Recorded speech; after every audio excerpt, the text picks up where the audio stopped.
السلام عليكم ورحمة الله وبركاته. إن الحمد لله نحمده ونستعينه ونستغفره ونعوذ بالله من شرور أنفسنا ومن سيئات أعمالنا. من يهدي الله فلا مضل له ومن يضلل فلا هادي له.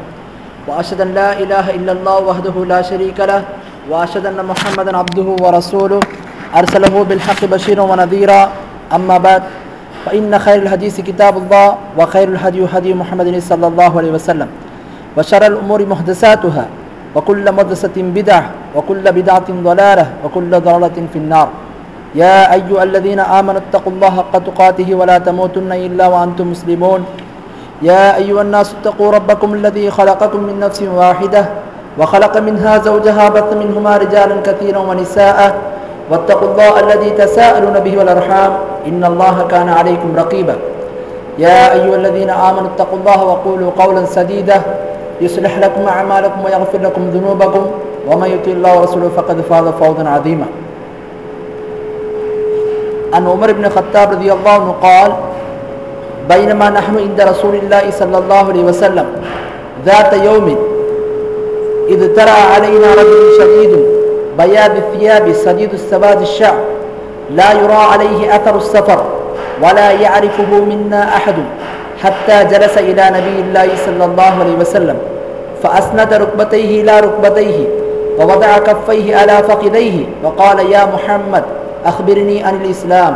فقال رسول الله صلى الله عليه وسلم: الإسلام أن تشهد أن لا إله إلا الله وأن محمدا رسول الله وتقيم الصلاة وتؤتي الزكاة وتصوم رمضان وتحج البيت إن استطاع إليه سبيلا. قال: صدقت. قال: فأجبنا له يسأله ويصدقه. قال: فأخبرني عن الإيمان. قال: أن تؤمن بالله وملائكته وكتبه ورسله واليوم الآخر وتؤمن بالقدر خيره وشره. قال: صدقت. قال: فأخبرني عن الإحسان. قال: أن تعبد الله كأنك تراه فإن لم تكن تراه فإنه يراك. قال: فأخبرني عن الساعة. قال: ما المسؤول عنها بأعلم من السائل. قال: فأخبرني عن أماراتها. قال: أن تلد الأمة ربتها وأن ترى الأفاة العراة العالة رئاء الشاء يتتاولون في البنيان. قال: ثم انطلق فلبثت مليا ثم قال لي: يا عمر أتدري من السائل؟ قلت: الله ورسوله أعلم. قال: فإنه جبريل أتاكم يعلمكم دينكم. رواه مسلم. கண்ணியமிக்க அல்லாஹ்வின் நல்லடியார்களே, அல்லாஹ் தஆலாவின் சத்திய மார்க்கமான இஸ்லாமிய மார்க்கத்தை ஏற்று அந்த மார்க்கத்தினுடைய அடிப்படையான விஷயங்களை அறிந்து கொள்வதற்காக வேண்டி நாம் எல்லாம் இந்த வகுப்பிலே கூடியிருக்கிறோம். இன்ஷா அல்லாஹ் இந்த வகுப்பில் ஹதீஸ் ஜிப்ரீல் விளக்க உரை என்ற பாடத்தை இன்ஷா அல்லாஹ் நாம் இந்த வகுப்பில் எடுக்க போகிறோம். ஹதீஸ் ஜிப்ரீல்னா என்ன? பொதுவாக நம்ம எல்லாருமே அறிந்து வைத்திருக்கக்கூடிய ஒரு ஹதீஸ் தான். சஹி முஸ்லிமில் கிதாபுல் ஈமான் என்று சொல்லக்கூடிய இறை நம்பிக்கை என்கின்ற அந்த பாடத்தில் முதலாவதாக வரக்கூடிய ஹதீஸ் தான் என்ன? இந்த ஹதீஸ் ஜிப்ரீல். இந்த ஹதீஸ் ஜிப்ரீலை நீங்கள் பார்த்தீங்கன்னு சொன்னால் இந்த ஹதீஸில் இருக்கக்கூடிய தகவல்களை விஷயங்களை நம்ம பார்த்தோம்னு சொன்னால் நம்ம மார்க்கத்தினுடைய முக்கியமான அகீதா அடிப்படையான விஷயங்கள் சம்பந்தப்பட்ட சட்டங்கள் எல்லாம் இந்த ஹதீஸில் இருக்கிறது. மிக நீண்ட ஹதீஸு. ஆக மார்க்கத்தினுடைய அநேக தகவல்களை இந்த ஹதீஸ் என்ன செய்திருக்கிறது? அந்த ஹதீஸிலே ரத்தின சுருக்கமாக சொல்லப்பட்டிருக்கு. அதனால தான் இந்த ஹதீஸினுடைய முக்கியத்துவத்தை கருதி இந்த ஒரு ஹதீஸை வைத்து பல நூல்கள் என்ன செய்யப்பட்டிருக்கு? இதற்கு விளக்க உரையாக எழுதப்பட்டிருக்கு. நம்ம பார்க்குறோம். ஷேகுல் இஸ்லாம் இப்னு தைமியான்னு சொல்கிறவங்க என்ன செய்திருக்கிறாங்க? இந்த ஹதீஸ் ஜிப்ரீல் என்கின்ற அந்த ஒரு ஹதீஸை வைத்து அதற்கு விளக்கம் எழுதியிருக்கிறாங்க. அதே மாதிரி இப்னு ரஜப் அல் ஹம்பலி என்று சொல்லக்கூடிய அந்த மார்க் அறிஞரும் இந்த ஹதீஸை வைத்து விளக்க உரை எழுதியிருக்கிறாங்க. அதே மாதிரி தற்கால அறிஞரான ஷேக் அப்துல் மொஹ்சின் அல் அப்பாத் என்பவரும் எழுதியிருக்கிறாங்க. ஷேக் உசைமின் ரலியல்லாஹு அன்ஹு ஷேக் உசைமின் என்று சொல்லக்கூடிய அந்த இமாம் என்ன செய்திருக்கிறாங்க? இந்த ஹதீஸுக்கு விளக்க உரை எழுதியிருக்கிறாங்க அப்படின்றத நாம பார்க்குறோம். ஆக இந்த ஹதீஸு மிகவும் முக்கியமான ஒரு ஹதீஸு. இந்த ஹதீஸில் இருக்கக்கூடிய விஷயங்களை முஸ்லிம்களாகி நாமளும் ஒவ்வொருவரும் அறிந்து வைத்திருக்க வேண்டும் என்றுதான் இந்த ஹதீஸை நாம தலைப்பாக வைத்து அது சம்பந்தமான விஷயங்களை இன்ஷா அல்லாஹ் இந்த வகுப்புல நாம தெரிவிக்க இருக்கிறோம். முதல்ல பாருங்க, இந்த ஹதீஸை உமர் ரலியல்லாஹு அன்ஹு அவர்கள் அறிவிக்கிறாங்க. அவங்க சொல்றாங்க, நாங்கள் அல்லாஹ்வுடைய தூதர் ஸல்லல்லாஹு அலைஹி வஸல்லம் அவர்களோடு இருந்தோம். நபிகள் நாயகம் ஸல்லல்லாஹு அலைஹி வஸல்லம் அவர்களுடைய சபையிலே அமர்ந்திருந்தோம் என்று சொல்லி சொல்றாங்க. அப்போ இது நமக்கு என்ன விளங்குது அப்படின்றத பத்தி பார்த்தோம்னா, சஹாபாக்கள் நபிகள் நாயகம் ஸல்லல்லாஹு அலைஹி வஸல்லம் அவர்கள் இஸ்லாமிய மார்க்கத்தில் ஆரம்ப காலத்திலிருந்து அவங்க மரணிக்கிற வரைக்கும் என்னென்ன வஹியாக வந்திருக்கிறதோ வஹியாக வந்த செய்திகளை எல்லாம் சஹாபாக்கள்கிட்ட சொல்லுவாங்க. சஹாபாக்கள் அந்த தகவல்களை நினைவில் படுத்தி கொள்ளவும் அந்த வஹி சம்பந்தப்பட்ட விஷயங்களை அறிந்து கொள்வதற்காக வேண்டி என்ன செய்திருக்கிறாங்க, ரசூலுல்லாஹ்வுடைய சபையில பங்கெடுத்திருக்காங்க. எந்த அளவுக்குன்னு சொன்னா, புகாரியில ஒரு ஹதீஸ் வருகிறது, கிதாபுல் இல்ம் என்று சொல்லக்கூடிய கல்வி அறிவு சம்பந்தப்பட்ட பாடத்துல 89வது நம்பர் ஹதீஸ். அந்த ஹதீஸ்ல உமர் ரலியல்லாஹு அன்ஹு அவர்கள் சொல்றாங்க, நானும் எனது அண்டை வீட்டாரான ஒரு அன்சாரி சஹாபியும் அன்சாரி தோழரும் நாங்க 2 பேர் என்ன செஞ்சுக்கிட்டோம், ஒரு ஒப்பந்தம் போட்டுக்கிட்டோம். என்ன ஒப்பந்தம்?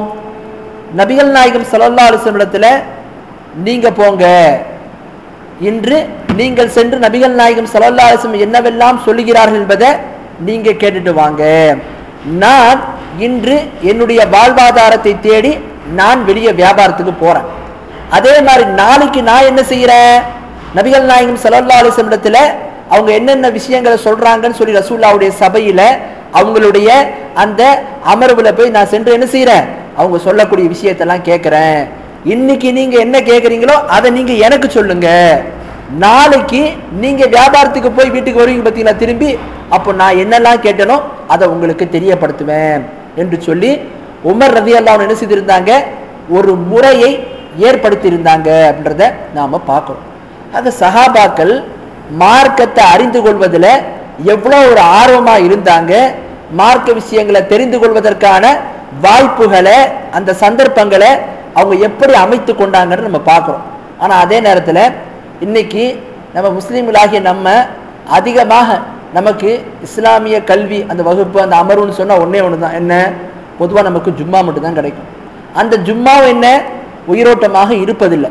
அதனால தான் முஸ்லீம்கள் அதிகமாக கல்வி அறிவில் மார்க்க விஷயங்களில் பின்தங்கி இருக்கிறாங்க அப்படின்றத நாம பார்க்குறோம். அதனால சஹாபாக்கள் எப்படி மார்க்க விஷயங்களை ஆர்வமாக இருந்து அதை கற்றுக்கொள்வதற்கான முறைகளை ஏற்படுத்தியிருந்தாங்களோ அதுபோன்று நாமளும் மார்க்க விஷயங்களை கற்றுக்கொள்வதில் அதிகமான ஆர்வம் எடுக்கணும் அப்படின்றத இந்த ஹதீஸை ஆரம்பத்திலிருந்து நம்ம ஒரு படிப்பினையாக ஒரு ஃபாய்தாவாக சொல்கிறோம்.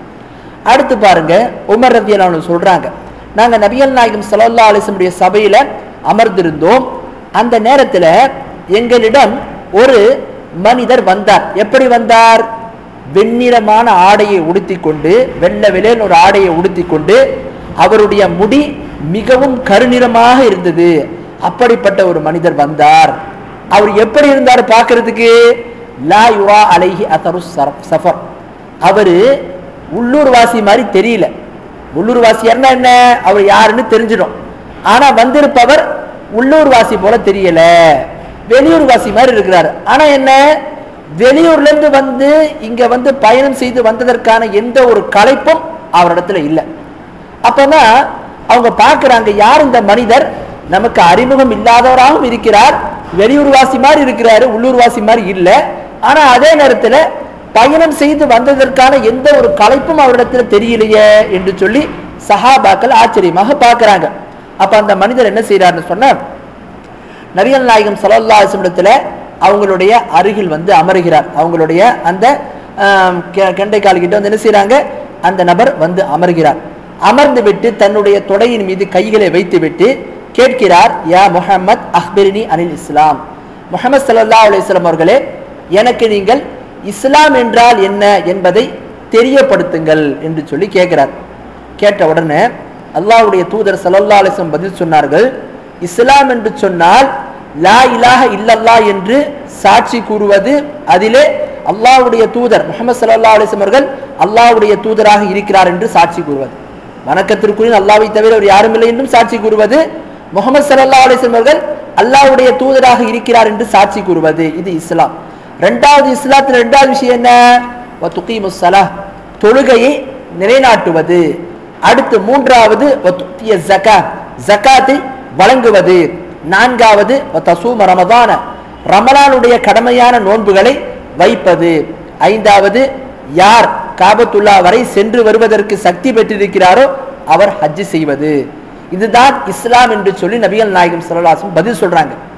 சொன்ன உடனே அந்த கேள்வி கேட்டார் பாத்தீங்களா, அந்த நபரு அல்லாஹ்வுடைய தூதர் ஸல்லல்லாஹு அலைஹி வஸல்லம் இந்த பதில சொன்னதுக்கு அப்புறம் சொல்றாங்க, சதக்த, நீங்க சரியா தான் சொன்னீங்க, நீங்க உண்மையா தான் சொன்னீங்க அப்படின்னு சொல்லி சொல்றாங்க.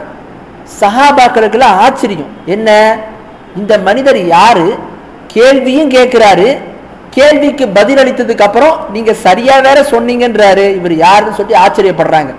அடுத்து அந்த நபர் கேட்கிறாரு, அக்பிர்னி அனில் ஈமான், ஈமான் என்றால் என்ன, எனக்கு அறிவித்து தாருங்கள் என்று சொல்லி கேட்கிறார். அப்ப நபிகள் நாயகம் ஸல்லல்லாஹு சொல்றாங்க, ஈமான் என்று சொன்னால் அன் துமின பில்லாஹி வ மலாயிகத்திஹி வ குதுபிஹி வ ருசுலிஹி வல் யௌமில் ஆகிர் வ துமின பில் கத்ரி கைரிஹி வ ஷர்ரிஹி. ஈமான் என்று சொன்னால் அல்லாஹ்வை விசுவாசம் கொள்வது, அல்லாஹ் மீது ஈமான் கொண்டு வருவது. இரண்டாவதாக அல்லாஹ்வுடைய மலக்குகள் மீது விசுவாசம் கொண்டு வருவது. மூன்றாவதாக அல்லாஹ் இறக்கி அருளிய வேதங்கள் மீது விசுவாசம் கொண்டு வருவது. நான்காவதாக அல்லாஹ் அனுப்பிய தூதர்கள் மீது விசுவாசம் கொண்டு வருவது. ஐந்தாவதாக மறுமை நாள் மீது ஈமான் கொண்டு வருவது. ஆறாவதாக விதி அவருக்கு நன்மையாகவோ அல்லது தீமையாகவோ அமைந்திருந்தாலும் சரியே அதன் மீது விசுவாசம் ஈமான் கொண்டு வருவது. இந்த 6 விஷயங்கள் தான் ஈமான் என்று சொல்லி நபிகள் நாயகம் ஸல்லல்லாஹு அலைஹி வஸல்லம் பதில் சொல்றாங்க.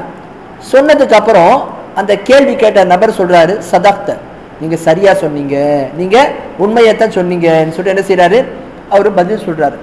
பிறகு அக்பிர்னி அனில் இஹ்சான், இஹ்சான் என்றால் என்ன, உபகாரம் என்றால் என்ன, எனக்கு நீங்கள் தெரியப்படுத்துங்கன்றாங்க. அப்ப நபிகள் நாயகம் ஸல்லல்லாஹு அலைஹி வஸல்லம் சொல்றாங்க, அன் தஅபுதுல்லாஹ கஅன்னக தராஹு ஃபஇன் லம் தகுன் தராஹு ஃபஇன்னஹு யராக். இஹ்சான் என்றால், உபகாரம் என்றால், நீங்கள் அல்லாஹ்வை எப்படி வணங்க வேண்டும் என்று சொன்னால் நீங்க அல்லாஹ்வை பார்க்கறீங்க என்ற இதோட நம்ம நீங்க என்ன செய்யணும், அல்லாஹ்வை வணங்கணும். இதுதான் என்ன, இஹ்சான். அப்படி இல்லை என்று சொன்னால் அல்லாஹ் உங்களை பார்த்துட்டு இருக்கிறான்ற மாதிரி நீங்க என்ன செய்யணும், இபாதத்துகளை செய்யணும், வணக்க வழிபாடுகளை இந்த மாதிரி நீங்க அமைத்துக் கொள்ளணும். இதுதான் என்ன, இஹ்சான், உபகாரம், அதிகமான நன்மை என்று சொல்லி நபிகள் நாயகம் ஸல்லல்லாஹு அலைஹி வஸல்லம் அவர்கள் பதில் சொல்றாங்க. அதற்கடுத்து அவங்க ஒரு கடைசி கேள்வியை கேட்கிறாங்க, கால் அக்பிர்னி அனிஸ்ஸா, கியாமத் நாள் எப்போ வரும் என்று சொல்லி நீங்கள் எனக்கு அறிவித்து தாருங்கள் என்று சொல்லி கேட்கிறாங்க. இப்ப நபிகள் நாயகம் ஸல்லல்லாஹு அலைஹி வஸல்லம் சொல்றாங்க, மல் மஸ்ஊல் அன்ஹா பிஅலம் மினஸ் ஸாயில், அதாவது யாரிடத்திலே கேள்வியை கேட்கப்படுகிறதோ அவர் கேள்வியை கேட்பவரை விட இதை அதிகமாக அறிந்தவர் கிடையாது. என்ன அர்த்தம், கேள்வி கேட்பவருக்கு இது தெரியாது, யாரிடத்துல இந்த கியாமத் நாள் எப்போ வரும்னு சொல்லி கேள்வி கேட்கப்படுகிறதோ அவருக்கும் தெரியாது, எனக்கும் தெரியாது, உங்களுக்கும் தெரியாது, அது அல்லாஹுக்கு மட்டும்தான் தெரியுன்றத இந்த பதில் மூலமாக நபிகள் நாயகம் ஸல்லல்லாஹு அலைஹி வஸல்லம் தெரியப்படுத்துறாங்க. பிறகு அவர் இன்னொரு கேள்வியை கேட்கிறார், அக்பிர்னி அன் அமாராத்திஹா, அந்த கியாமத் நாள் எப்போ வரும்னு சொல்லி தெரியாது, ஆனா அந்த கியாமத் நாளுக்கு முன்னாடி ஏற்படக்கூடிய அடையாளங்கள் என்ன, அதை நீங்க எனக்கு அறிவித்து கொடுங்கன்னு சொல்லி அந்த நபர் கேட்கிறார். அப்ப நபிகள் நாயகம் ஸல்லல்லாஹு அலைஹி வஸல்லம் சொல்றாங்க, அன் தலிதல் அமது ரப்பதஹா, ஒரு பெண் தன்னுடைய எஜமானை பெற்றெடுப்பார், இது கியாமத் நாளுடைய ஒரு அடையாளம். இரண்டாவது அடையாளம் என்ன, வஅன் தரல் ஹுஃபாத்துல் உராத்துல் ஆலத ரியா அஷ்ஷாய் யததாவரூன ஃபில் புன்யான், செருப்பில்லாத, ஒழுங்கான உடுத்துவதற்கு ஆடை இல்லாத, ஆடு மேய்க்கக்கூடிய இடையர்கள் எல்லாம் மிக உயரமான கட்டிடங்களை கட்டி வைத்திருப்பார்கள். இந்த மாதிரி ஒரு நேரம் வந்தா அதுவும் என்ன, கியாமத் நாளுடைய ஒரு அடையாளமாக இருக்கிறது. அப்ப என்ன அர்த்தம், சாதாரண மக்கள்கிட்ட எல்லாம் செல்வம் கொளிக்கும், செல்வம் அதிகமாகும், இது கியாமத் நாளுடைய அடையாளம் என்று சொல்லி நபிகள் நாயகம் ஸல்லல்லாஹு அலைஹி வஸல்லம் பதில் சொல்றாங்க. அதுக்கடுத்து பிறகு கேள்வி கேட்டவர் என்ன செய்யறாரு, சென்று விடுகிறார். சிறிது நேரத்துக்கு அப்புறம் நபிகள் நாயகம் ஸல்லல்லாஹு அலைஹி வஸல்லம் அவர்கள் உமர் ரலியல்லாஹு அன்ஹு கேட்கிறாங்க, யா உமர் அதரி மனிசாய், கேள்வி கேட்டாரே அவர் யார் என்று உமக்கு தெரியுமா உமர் என்று சொல்லி கேட்கிறாங்க ரசூலுல்லாஹ். அப்போ உமர் ரலியல்லாஹு அன்ஹு சொல்றாங்க, அல்லாஹும் அவரது தூதரும் தான் அதிகமாக அறிந்தவர்கள். அப்ப நபிகள் நாயகம் ஸல்லல்லாஹு அலைஹி வஸல்லம் சொல்றாங்க, இந்த கேள்வியை கேட்டாரு அவர் யார் தெரியுமா? ஃபஇன்னஹு ஜிப்ரீல், அவர் ஜிப்ரீல் அலைஹிஸ்ஸலாம் அவர்கள். அதாக்கும் யுஅல்லிமுக்கும் தீனக்கும், அவர் உங்களிடத்திலே உங்களுக்கு உங்களுடைய மார்க்கத்தை தெரியப்படுத்துவதற்காக வேண்டி வந்திருந்தார் என்று சொல்லி நபிகள் நாயகம் ஸல்லல்லாஹு அலைஹி வஸல்லம் அவர்கள் சொல்றாங்க. ஆக இந்த ஹதீஸை பற்றி தான் இன்ஷா அல்லாஹ் நாம இன்னைக்கு இந்த ஹதீஸினுடைய ஒரு சில அறிமுகங்களை பார்க்க போறோம். இப்ப பாருங்க, இந்த ஹதீஸ் மிக முக்கியமாக மார்க்கத்தினுடைய அடிப்படை விஷயங்களை எல்லாம் உள்ள அடக்கி இருக்கிறது. அகீதா சம்பந்தமான, ஈமான் சம்பந்தமான விஷயங்கள் 6 விஷயங்களும் இந்த ஹதீஸ்ல இருக்கிறதுன்றதை நாம பார்க்கிறோம். அதற்கு அடுத்ததாக இஸ்லாத்தினுடைய அடிப்படை சட்டங்களாக இருக்கக்கூடிய தொழுகை, நோன்பு, ஹஜ்ஜு போன்ற விஷயங்களும் இந்த ஹதீஸ்ல இருக்கிறது அப்படின்றத நாம பார்க்கிறோம். அதுக்கடுத்து இந்த ஹதீஸ்ல சொல்லப்பட்ட விஷயங்களை இன்ஷா அல்லாஹ் நாம ஒவ்வொன்றாக பார்ப்போம். இந்த ஹதீஸ்ல ஜிப்ரீல் அலைஹிஸ்ஸலாம் அவர்கள் வந்தாங்க. எந்த தோற்றத்துல வந்தாங்க?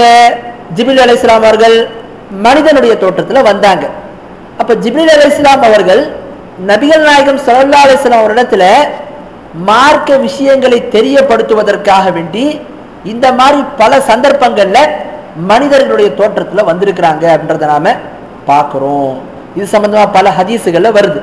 ஜிப்ரீல் அலைஹிஸ்ஸலாம் அவர்கள் நபிகள் நாயகம் ஸல்லல்லாஹு அலைஹி வஸல்லத்துல அவங்களுடைய அசல் தோற்றம் அல்லாத மற்ற மனிதருடைய தோற்றத்துல அவர்கள் வந்திருக்கிறார்கள் என்றதை நாம பார்க்கிறோம். இத மாதிரி பல ஹதீஸுகளை நம்ம இதற்கு உதாரணமாக சொல்லலாம்.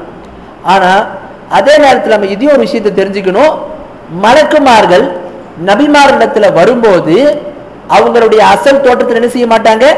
வர மாட்டாங்க. அவர்கள் அல்லாஹ் அவங்களுக்கு கொடுத்த அசலான தோற்றத்தில் அவர்கள் வரமாட்டார்கள், மற்ற தோற்றத்தை தான் அவங்க வருவாங்க. அசலான தோற்றத்தில் எப்ப வருவாங்க அப்படின்றத பத்தி பார்க்கும்போது அல்லாஹ் குர்ஆன்ல சூரா ஃபுர்கான் என்று சொல்லக்கூடிய 25வது அத்தியாயத்துல 22வது வசனத்துல சொல்றான், யௌம யரவுனல் மலாயிகத லா புஷ்ரா யௌமஇதின் லில் முஜ்ரிமீன வயகூலுன ஹிஜ்ரன் மஹ்ஜூரா. மலக்குமார்களே அன்றைய தினத்துல குற்றவாளிகளுக்கு மௌத் ஏற்படக்கூடிய அன்றைய தினத்துல அந்த குற்றவாளிகள் மலக்கை பார்க்கும் போது என்ன செய்வாங்க?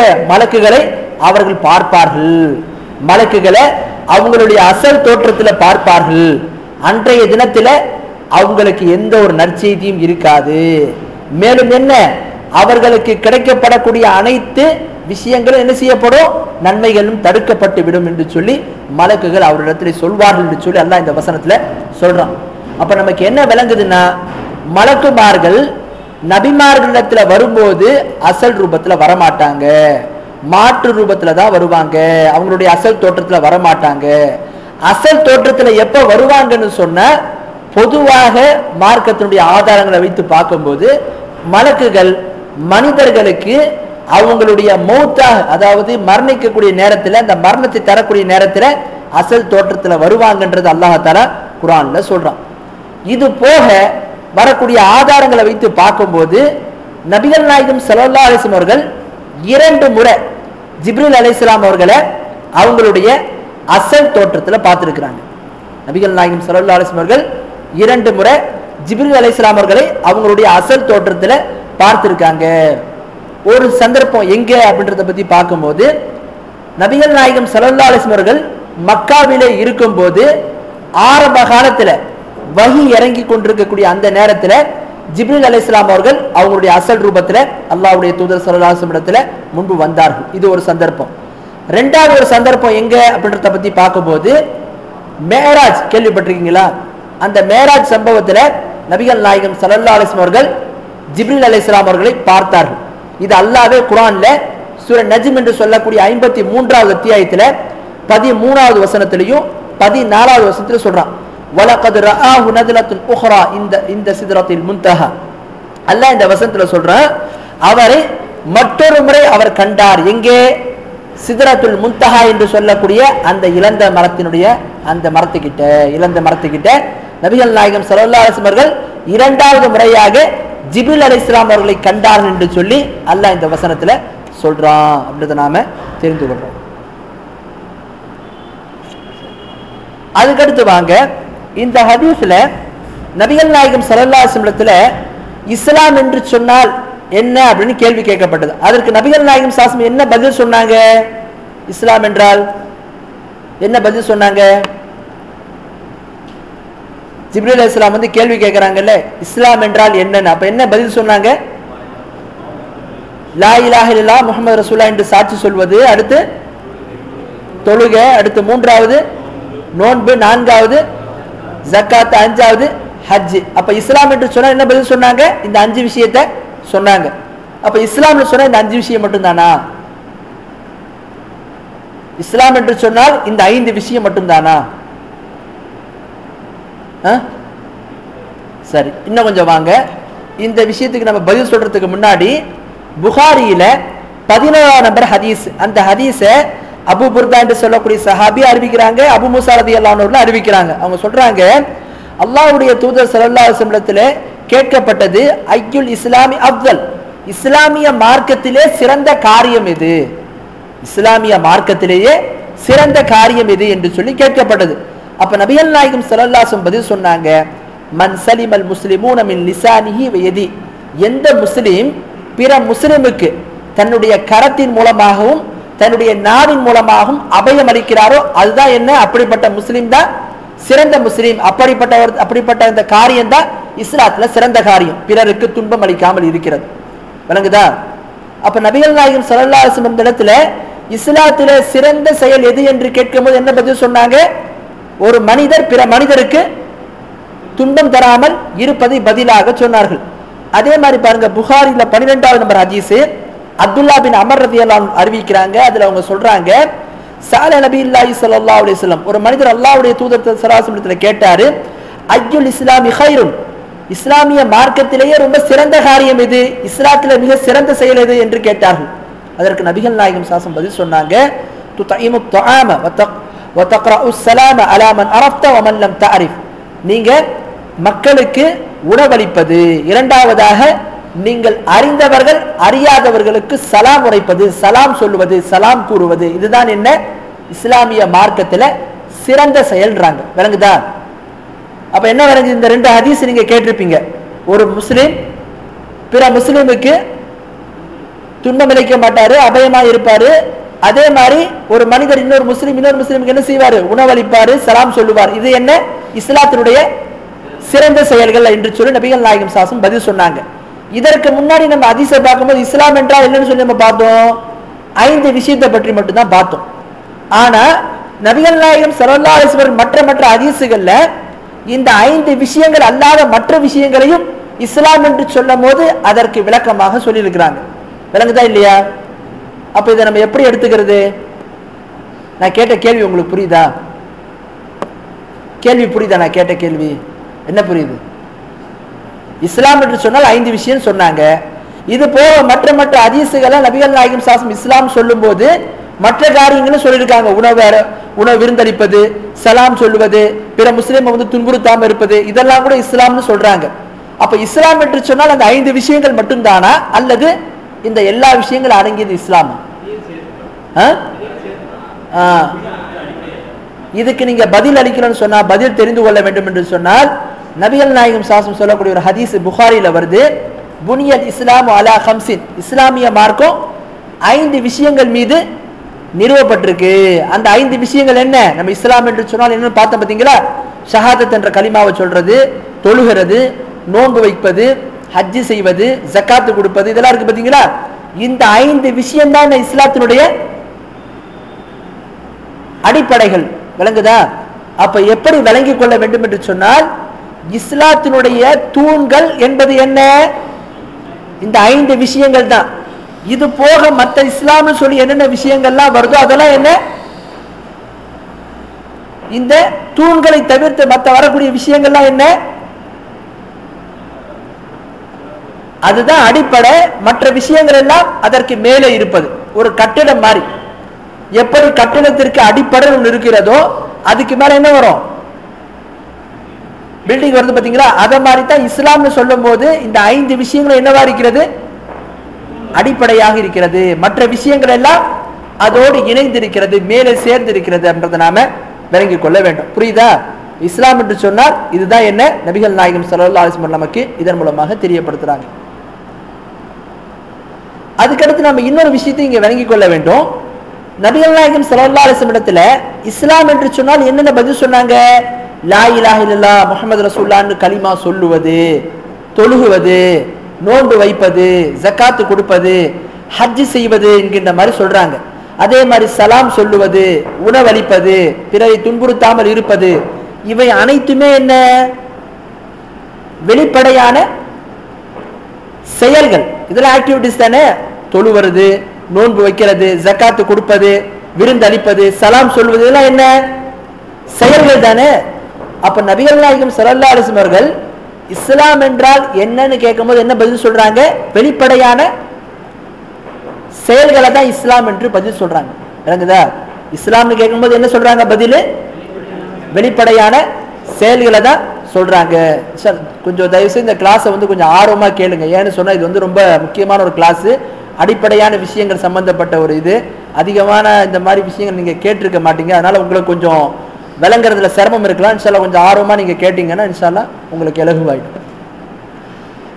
சரி, அதுக்கடுத்து பாருங்க, நான்காவது விஷயம், நபிகள் நாயகம் ஸல்லல்லாஹு அலைஹி வஸல்லம் அவர்கள் இஸ்லாம் என்று சொன்னால் வெளிப்படையான அந்த செயல்களுக்கு பதில் சொன்னாங்க. ஈமான் என்று சொன்னால் அதற்கு என்ன பதில் சொன்னாங்க நபிகள் நாயகம் ஸல்லல்லாஹு அலைஹி வஸல்லம் அவர்கள்? ஈமானை பத்தி கேட்கும் போது ஈமான்னா என்ன?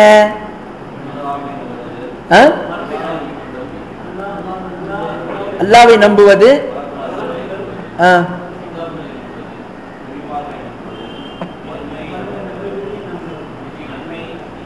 அப்ப நம்பிக்கை சார்ந்த விஷயங்களை பத்தி நபிகள் நாயகம் ஸல்லல்லாஹு அலைஹி வஸல்லம் சொல்லும் போது என்ன சொன்னாங்க? இந்த மாதிரி விஷயங்களை சொன்னாங்க. அல்லாஹ்வை நம்புவது, மலக்குமார்ல நம்புவது அப்படின்றத பத்தி, தூதர்களை நம்புவது, வேதங்களை நம்புவது. அப்போ இஸ்லாம் என்று சொன்னால் வெளிப்படையான செயல்களை ரசூலுல்லாஹ் சொன்னாங்க. ஈமான் என்று சொன்னால் அந்தரங்கமாக மறைமுகமான விஷயங்களுக்கு நபிகள் நாயகம் ஸல்லல்லாஹு அலைஹி வஸல்லம் அவர்கள் ஈமான் என்கின்ற வார்த்தையை பயன்படுத்துறாங்க. நம்முடைய உள்ளத்தோடு சம்பந்தப்பட்ட விஷயங்களுக்கு எதை பயன்படுத்தினாங்க ரசூலுல்லாஹ்? ஈமான் என்ற வார்த்தையை பயன்படுத்தினாங்க. வெளிப்படையா செய்யக்கூடிய செயல்களுக்கு எதை பயன்படுத்தினாங்க? இஸ்லாம் என்கின்ற வார்த்தையை பயன்படுத்தினாங்க. இப்ப நம்ம பார்த்த இந்த 6 விஷயங்கள்ல 5 விஷயங்களை பத்தி அல்லாஹ் குர்ஆன்ல சூரா பக்ரா என்கின்ற 2வது அத்தியாயத்துல 285வது வசனத்துல சொல்றான், ஆமன ரசூல் பிமா உந்தில இலைஹி மிர் ரப்பிஹி வல் முஃமினூன் குல்லுன் ஆமன பில்லாஹி வ மலாயிகத்திஹி வ குதுபிஹி வ ருசுலிஹி லா நுஃபர்ரிக பைன அஹதின் மின் ருசுலிஹி.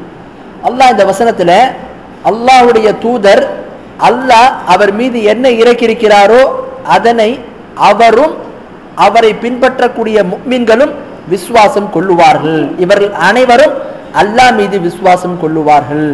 அல்லாஹ்வுடைய மலக்குகள் மீது விசுவாசம் கொள்ளுவார்கள். அல்லாஹ்வுடைய வேதங்கள் மீது விசுவாசம் கொள்ளுவார்கள். அல்லாஹ்வுடைய தூதர்கள் மீது விசுவாசம் கொள்ளுவார்கள் என்று சொல்லி அல்லாஹ் 4 விஷயத்தை இந்த அத்தியாயத்துல சொல்றான். அதே மாதிரி 2வது அத்தியாயத்துல 177வது வசனத்துல லைஸல் பிர்ர அன் துவல்லு வுஜூஹக்கும் கிப்லல் மஷ்ரிக் வல் மக்ரிப் வலாக்கின்னல் பிர்ர மன் ஆமன பில்லாஹி. அல்லாஹ் இந்த வசனத்துல சொல்லும்போது என்ன சொல்றான்? நன்மை என்பது என்னவென்று சொன்னால் கிழக்கை நோக்கியோ மேற்கை நோக்கியோ உங்களுடைய முகத்தை திருப்புவது என்பது என்ன? நன்மை இல்லை. மாறா நன்மை என்பது என்ன? அல்லாஹ்வை விசுவாசிப்பது, அல்லாஹ்வுடைய மலக்குகளை விசுவாசிப்பது, அல்லாஹ்வுடைய வேதங்களை விசுவாசிப்பது, அல்லாஹ்வுடைய தூதர்களை விசுவாசிப்பது, மறுமை நாளை விசுவாசிப்பது, ஈமான் கொள்வது என்று சொல்லி அல்லாஹ் இந்த வசனத்துல சொல்றான். அப்ப ஈமான் என்று சொன்னால் நபிகள் நாயகம் ஸல்லல்லாஹு அலைஹி வஸல்லம் என்ன பதில் சொல்றாங்க? அந்தரங்கமான மறைமுகமான விஷயங்களுக்கு ஈமான் என்று சொல்லி நபிகள் நாயகம் ஸல்லல்லாஹு அலைஹி வஸல்லம் அவர்கள் பதில் சொல்றாங்க. சரி, அடுத்து வாங்க. இஸ்லாம் என்றால் வெளிப்படையான செயல்கள், ஈமான் என்றால் அந்தரங்கமான மறைமுகமான உள்ளத்துல நம்ம உறுதிப்படுத்தக்கூடிய விஷயங்கள். விளங்குதா? சரி, அப்ப இஸ்லாம் என்றால் ஈமான் என்றால் ஒன்றானதா அல்லது வெவ்வேறானதா அப்படின்றத பத்தி இன்ஷா அல்லாஹ் இனி நம்ம பார்க்க போறோம். பாருங்க, அல்லாஹ் தஆலா குர்ஆன்ல சூரா அஹ்ஸாப் என்று சொல்லக்கூடிய 33வது அத்தியாயத்துல 35வது வசனத்துல சொல்றான், இன்னல் முஸ்லிமீன வல் முஸ்லிமாத்தி வல் முஃமினீன வல் முஃமினாத்ன்றா. நிச்சயமாக முஸ்லிமான ஆண்களும் முஸ்லிமான பெண்களும் முஃமினான ஆண்களும் முஃமினான பெண்களும்ன்றான். என்ன விளங்குது? இஸ்லாமும் ஈமானும் ஒன்னா வெவ்வேறா? இந்த வசனத்துல நமக்கு என்ன விளங்குது? அல்லாஹ் என்ன சொல்றான் குர்ஆன்ல? நிச்சயமாக முஸ்லிமான ஆண்களும் முஸ்லிமான பெண்களும். அதே மாதிரி அதை தொடர்ந்து அல்லாஹ் சொல்றான் முஃமினான ஆண்களும் முஃமினான பெண்களும் சொல்லிட்டு அல்லாஹ் தஆலா குர்ஆன்ல சொல்றான். அப்ப என்ன விளங்குது? ரெண்டுமே வேற வேற. அதே மாதிரி பாருங்க அல்லாஹ் தஆலா குர்ஆன்ல சூரா தாரியாத் என்கின்ற 51வது அத்தியாயத்துல 35வது வசனத்திலையும் 36வது வசனத்துல சொல்றான் فأخرجنا من كان فيها من المؤمنين فما وجدنا فيها غير بيت من المسلمين. அல்லாஹ் இந்த வசனத்துல சொல்றான் நாம அந்த ஊரிலிருந்து இறை நம்பிக்கையாளர்களாக இருக்கக்கூடியவர்களை அங்கிருந்து வெளியேற்றினோம். அந்த ஊரிலே முஸ்லிம்களிலே ஒரே ஒரு வீட்டை தவிர வேறு எதையுமே நாம் அடையவில்லை என்று சொல்லி அல்லாஹ் இந்த வசனத்தை சொல்றான்.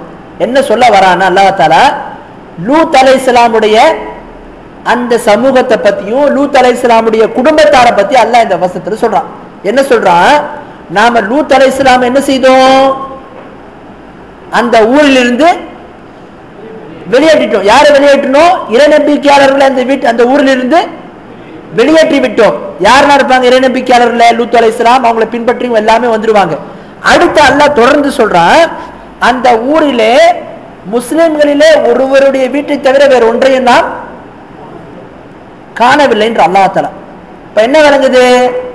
லூத் அலைஹிஸ்ஸலாமுடைய சமூகம் அழிக்கப்படும் போது லூத் அலைஹிஸ்ஸலாமுடைய மனைவி என்ன செய்யறாங்க? அதுல அழிக்கப்படுறாங்க. விளங்குதா? அப்ப அல்லாஹ் தஆலா இந்த வசனத்துல லூத் அலைஹிஸ்ஸலாமுடைய மனைவியினுடைய அந்த இருக்கக்கூடிய வீட்டை அல்லாஹ் என்ன சொல்றா? முஸ்லிமுடைய வீடுன்றான். யாருடைய வீட்டை? யார் வசித்த வீட்டை? லூத் அலைஹிஸ்ஸலாமுடைய மனைவி வசித்த அந்த வீட்டை அல்லாஹ் என்ன சொல்றா? முஸ்லிமுடைய அந்த ஒரு வீட்டை தவிர வேறு வீட்டை நாம காணல அடையலன்ற அல்லாஹ் தஆலா. விளங்குதா இல்லையா உங்களுக்கு? அப்ப என்ன சொல்ல வர அல்லாஹ் தஆலா இந்த வசனத்துல சொன்னா லூத் அலைஹிஸ்ஸலாமுடைய மனைவி வெளிப்படையா பார்க்கும்போது என்னவா இருந்தாங்க? முஸ்லீமாக காட்டிக்கிட்டாங்க. தன்னை லூத் அலைஹிஸ்ஸலாமோடு இருக்கிற மாதிரி காட்டிக்கிட்டாங்க. ஆனா அவங்க உண்மையான அவங்களுடைய உள்ளத்துல ஈமான் இல்ல. அதனால தான் அல்லாஹ் என்ன செய்யறான்? இறை நம்பிக்கையாளர்களே அந்த ஊர்ல இருந்து நாம் வெளியேற்றி விட்டோம். முஸ்லிம்களில் ஒருவருடைய வீட்டை மட்டும் நம்ம என்ன செய்வாங்க? விட்டு வச்சோன்ற அல்லாஹ் தஆலா. அங்கதான் அந்த வீடு இருந்துச்சு, வேற எதையும் நம்ம காணலன்ற அல்லாஹ் தஆலா. அப்ப அது யாரை குறிப்பிட்டு அல்லாஹ் சொல்றான்?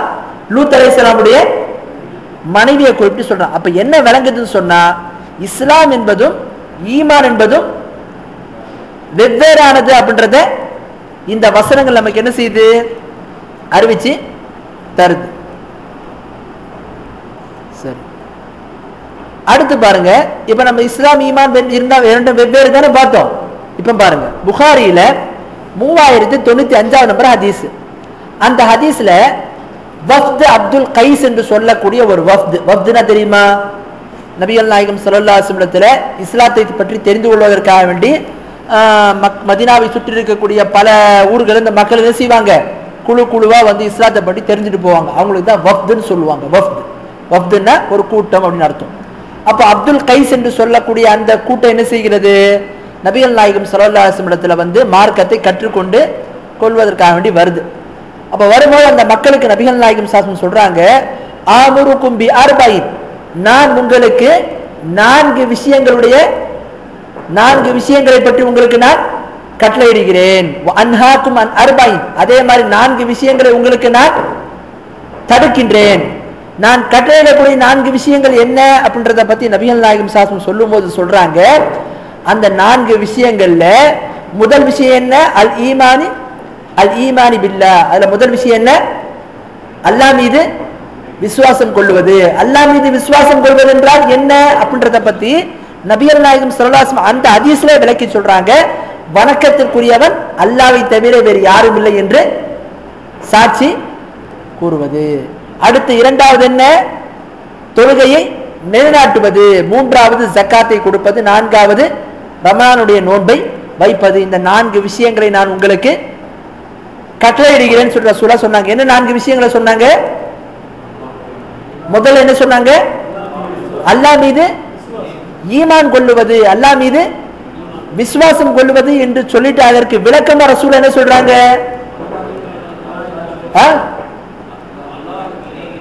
ஷஹாதத்துடைய கலிமா இருக்கு தெரியுமா? வணக்கத்திற்குரியவன் அல்லாஹ்வை தவிர வேறு யாரும் இல்லை என்று சொல்லக்கூடிய அந்த கலிமாவை சொல்வதுதான் என்ன?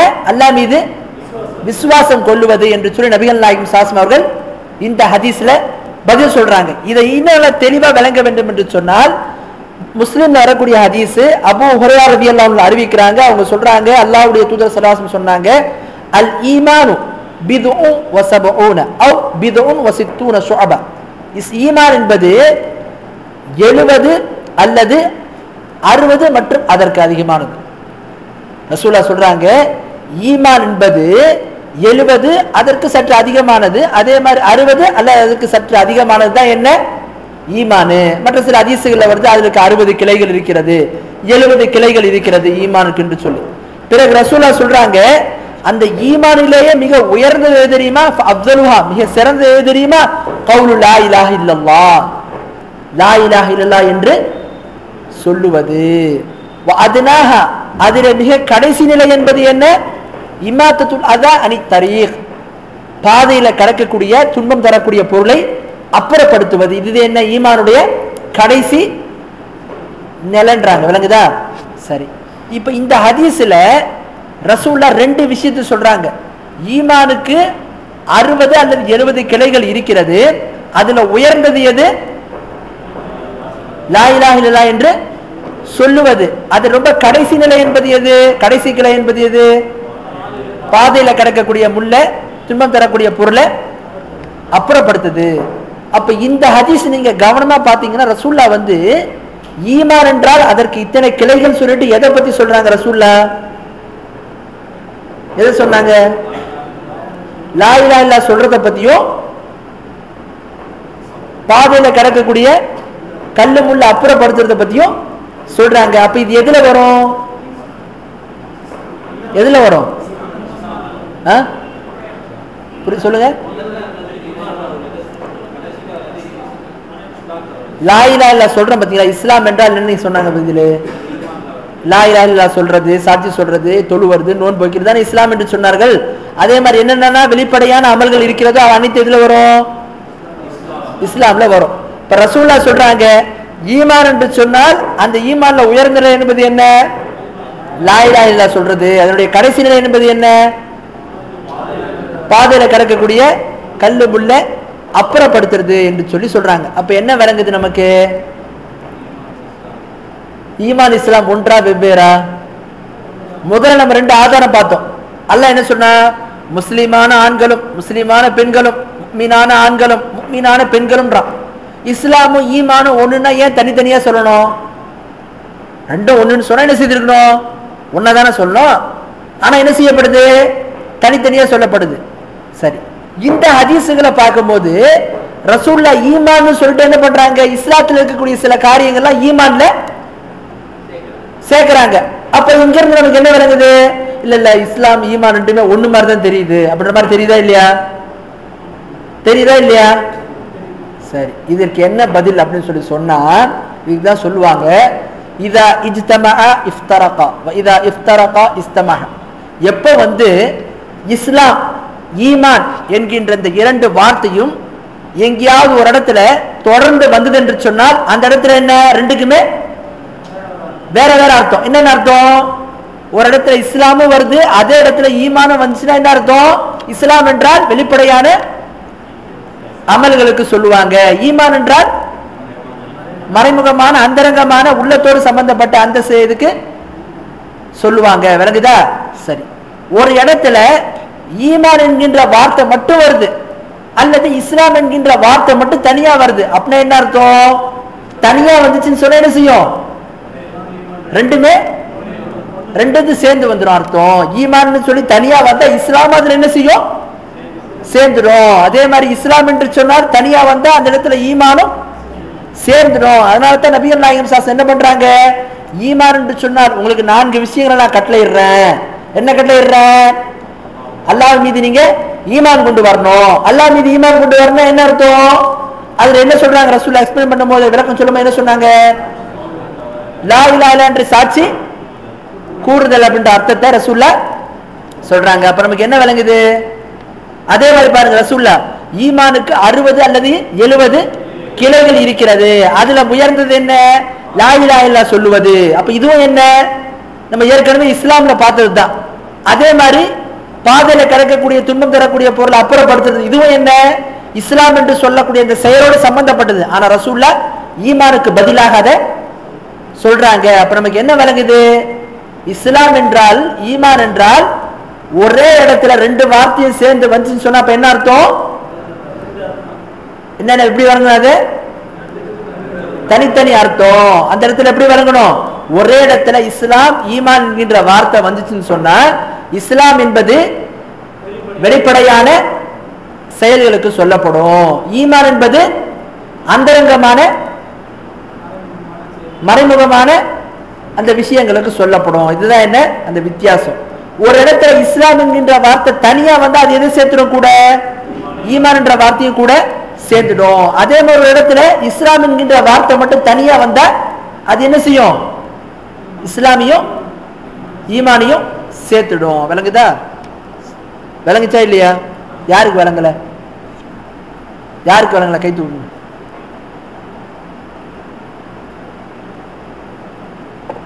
யாருக்கு விளங்கல? விளங்கலையா உங்களுக்கு?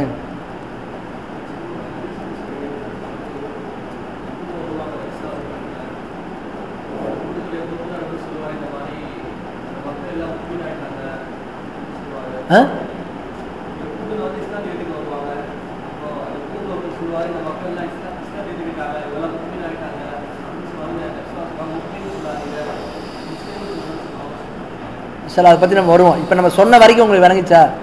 ஓகே. அதுக்கடுத்து வாங்க. இப்ப ஒரு மனிதரை நம்ம பார்க்கும்போது எந்த அடிப்படையில அவர்கிட்ட இருக்கக்கூடிய வெளிப்படையான செயல்களை வைத்து நம்ம என்ன சொல்றது? அதே மாதிரி ஒரு மனிதருக்கு மத்தியில் இருக்கக்கூடிய அவர் வாழும்போது அல்லது அவர் மரணிக்கிற நேரத்தில் அவர் உள்ளத்துக்குள்ள என்ன இருக்கிறது அப்படின்றத பத்தி நம்ம எப்படி எடுத்துக்கணும் அப்படின்றத பத்தி பார்க்கும்போது அல்லாஹ் குர்ஆன்ல சூரா ஹுஜராத் என்று சொல்லக்கூடிய 49வது அத்தியாயத்துல 14வது வசனத்துல சொல்றான். காலத்தில் அராபு ஆமன்னா குல் லம் துமினு வலாக்கின் கூலு அஸ்லம்னா வலம்மா யதுகுலுல் ஈமானு ஃபீ குலூபிக்கும் وإن تطيعوا الله ورسوله لا يلتكم من أعمالكم شيئا إن الله غفور رحيم. அல்லாஹ் இந்த வசனத்துல சொல்றான், கிராமவாசிகள் வந்து சொன்னார்கள், நாங்கள் ஈமான் கொண்டு வந்துட்டோம், நாங்க முஃமினாக ஆகிட்டோம் அப்படின்ற மாதிரி சொன்னாங்க. அதுக்கு அல்லாஹ் சொல்றான் அந்த மக்களை பார்த்து, கிராமவாசிகளை பார்த்து, குல் லம் துமினு, நீங்க சொல்லுங்க நபியா அந்த மக்கள்கிட்ட சொல்லுங்க என்னன்னு சொல்லி, நீங்க ஈமான் கொண்டு வந்தேன்னு நீங்க சொல்லாதீங்க, மாறாக நீங்க என்ன சொல்லுங்க, நாங்கள் முஸ்லிமாக ஆகிட்டோம். அல்லாஹ் அந்த கிராமவாசிகளை பார்த்து குர்ஆன்ல சொல்றான், அந்த கிராமவாசிகள் சொன்னாங்க நாங்க ஈமான் கொண்டு வந்துட்டோம், முஃமினாக ஆகிட்டோம்னு சொல்லிட்டு அந்த மக்கள் சொன்னாங்க. அதற்கு அல்லாஹ் பதில் சொல்றான் அந்த வசனத்துல, நீங்க முஃமின் உங்களை சொல்லிக்காதீங்க, என்னன்னு சொல்லுங்க, முஸ்லிம் வேணா சொல்லிக்கங்க. ஏன்? உங்களுடைய உள்ளத்துல ஈமான் என்ன வர இன்னும் வரல, உங்களுடைய உள்ளத்துல ஈமான் இன்னும் நுழையல அப்படின்னு சொல்லிட்டு அதுக்கப்புறம் அல்லாஹ் கடைசியில சொல்றான், நீங்க உண்மையிலேயே அல்லாஹ்வையும் அல்லாஹ்வுடைய தூதரையும் பின்பற்றினீர்கள் என்று சொன்னால் அல்லாஹ் உங்களுடைய செயல்கள்ல எதை என்ன செய்ய மாட்டான், குறைக்க மாட்டான். நிச்சயமாக அல்லாஹ் தஆலா மன்னிக்கின்றவன், அருள் செய்யறவன் என்று சொல்லி அல்லாஹ் இந்த வசனத்துல சொல்றான். அப்ப இந்த வசனத்தை நீங்க நல்லா கவனமா பாத்தீங்கன்னா உங்களுக்கு ஒரு விஷயம் தெரிஞ்சிருக்கும். என்ன? அந்த மக்கள் சொல்றாங்க நாங்க முஃமினாக இருக்கிறோம்னு. அல்லாஹ் என்ன சொல்றான், அப்படிலாம் சொல்லக்கூடாது, நீங்க என்னன்னு சொல்லணும், முஸ்லிம் தான் சொல்லணும் அப்படின்னு சொல்லிட்டு அல்லாஹ் தஆலா அந்த மக்களை பார்த்து சொல்றான். அப்ப என்ன விளங்குது நமக்கு, என்ன புரியுது இதுல இருந்து? இந்த வசனம் 2 விதமான கருத்துக்களை உள்ளடக்கி இருக்கிறது. இது விஷயமா சொல்லும் போது இமாம் புகாரி ரஹிமஹுல்லாஹ் போன்ற மார்க்கறிஞர்கள் ஹதீஸ்களை வல்லுநர்கள் என்ன சொல்றாங்கன்னா, இந்த வசனத்தில் அல்லாஹ் தஆலா கிராமவாசிகள் சொல்லி சொல்றானே அது யாரை தெரியுமா குறிக்குது? நபிகள் நாயகம் ஸல்லல்லாஹு அலைஹி வஸல்லம் காலகட்டத்தில் நயவஞ்சகர் இருந்தாங்க பாத்தீங்களா, முனாஃபிகீன்கள். அப்படிப்பட்ட முனாஃபிகீன்களை தான் இந்த வசனத்துல சொல்லப்படுது. அந்த முனாஃபிகீன்கள் வந்து தான் என்ன செஞ்சாங்க, ரசூலுல்லாஹ் கிட்ட நாங்க ஈமான் கொண்டு வந்தோம் சொல்லி சொன்னாங்க, நாங்க முஃமினாக இருக்கிறோம் சொல்லி சொன்னாங்க. அப்படிப்பட்ட முனாஃபிகீன்களை பார்த்து தான் அல்லாஹ் சொல்றான், நீங்க அப்படி சொல்லாதீங்க, நீங்க என்னன்னு சொல்லுங்க, நாங்க முஸ்லீமாக இருக்கிறோம் என்று சொல்லுங்கன்ற அல்லாஹ் தஆலா. அப்ப என்ன விளங்குது நமக்கு, ஒரு மனிதன் முனாஃபிக்காக இருந்தா கூட வெளிப்படையா தொழுகிறான், நோன்பு வைக்கிறான், முஸ்லிம்களுடைய காரியங்கள்ல ஈடுபடுறான்னு சொன்னா அவனை நம்ம என்னன்னு சொல்லலாம், முஸ்லீம் என்று சொல்லலாம். ஆனா நம்ம என்ன சொல்ல முடியாது, அவனை முஃமின் என்று சொல்லக்கூடாது அப்படின்றத நம்ம பார்க்கிறோம். ஏன் சொல்லக்கூடாது, எதுக்கு சொல்லக்கூடாது அப்படின்றத பத்தி நம்ம பார்த்தோம்னு சொன்னா, இஸ்லாம் என்பது வெளிப்படையாக செய்யப்படக்கூடிய அந்த செயல்களை வைத்து நாம ஒரு மனிதனை தீர்மானிக்கிறது. ஈமான் என்பது என்ன, ஒரு மனிதனுடைய உள்ளத்தோடு சம்பந்தப்பட்டது. அப்ப இஸ்லாம் என்பதை விட ஈமான் என்பது என்ன, அதனுடைய தரம் உயர்ந்தது, விளங்குதா, அது உயர்வானது. அதனால தான் நம்ம சொல்றோம், ஒரு முனாஃபிக்கே இருந்தா கூட, ஒரு நயவஞ்சகனே இருந்தா கூட வெளிப்படையான செயல்களை வைத்து நம்ம என்ன செய்யலாம், அவனை முஸ்லிம்னு சொல்லலாம். ஆனா நம்ம என்ன சொல்ல முடியாது, அவனை முஃமின் என்று சொல்லக்கூடாது. இந்த வசனத்துல நமக்கு இன்னொரு சட்டமும் தெரிய வருது. என்ன, யாரெல்லாம் பலகீனமான ஈமானுடையவர்களாக இருப்பார்களோ அவர்களும் என்ன செய்யலாம், முஸ்லிம் என்கின்ற வார்த்தையை சொல்லலாம். ஏன்னு சொன்னா, ஒரு மனிதனுடைய ஈமான் குறையும் போது, நம்பிக்கை சார்ந்த விஷயங்கள் குறையும் போது அவன் ஈமான் என்ன ஆயிடுது, குறைஞ்சிடுது. விளங்குதுங்களா? இதை நீங்க விளங்கி கொள்ள வேண்டும்னா, புகாரில ஒரு ஹதீஸ் வருது, 2475வது நம்பர் ஹதீஸ். அந்த ஹதீஸ அபூ ஹுரைரா ரலியல்லாஹு அன்ஹு அறிவிக்கிறாங்க. அவங்க சொல்றாங்க, லா யஸ்னி ஜானி ஈன யஸ்னி வஹுவ முஃமின். ஒரு மனிதன் விபச்சாரம் செய்யும் போது அவன் என்னவா இருக்க மாட்டான், முஃமினாக இருக்க மாட்டான். விபச்சாரம் செய்யும் போது ஒரு மனிதன் முஃமினாக இருக்க மாட்டான். அதே மாதிரி வலா யஷ்ரபுல் ஹம்ர ஈன யஷ்ரபு வஹுவ முஃமின். மது அருந்துகின்றவன் அந்த மது அருந்தும் போது என்னவா இருக்க மாட்டான், முஃமினாக இருக்க மாட்டான். வலா யஸ்ரிகு ஈன யஸ்ரிகு வஹுவ முஃமின். ஒரு மனிதன் திருடும் போது அவன் என்னவா இருக்க மாட்டான், திருடக்கூடிய நேரத்தில் முஃமினாக இருக்க மாட்டான். அப்ப என்ன விளங்குது, முஃமினாக இருக்க மாட்டானா என்ன அர்த்தம், அவன் முனாஃபிகா?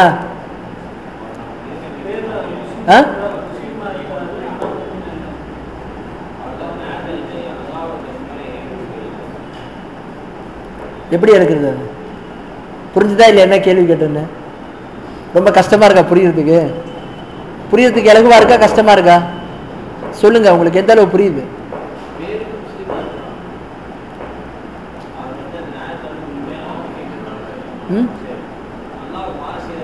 இது நீங்க நல்லா விளங்கிக்கணும். ஹதீஸுகள்ல எங்கெங்கெல்லாம் குர்ஆன் வசனங்கள் ஹதீஸுகள்ல ஒரு நபரை குறிப்பிட்டு அவர் முஃமினாக இல்லை, இப்ப இந்த இடத்துல வருது பாத்தீங்களா, விபச்சாரம் செய்யக்கூடிய விபச்சாரம் செய்யும் என்னவா இருக்க மாட்டான், முஃமினாக இருக்க மாட்டான்னு என்ன அர்த்தம், ஒரே அடியா ஈமான் இருந்து வெளியேறி முனாஃபிக் ஆயிடுவான்னு அர்த்தம் கிடையாது. என்ன அர்த்தம்,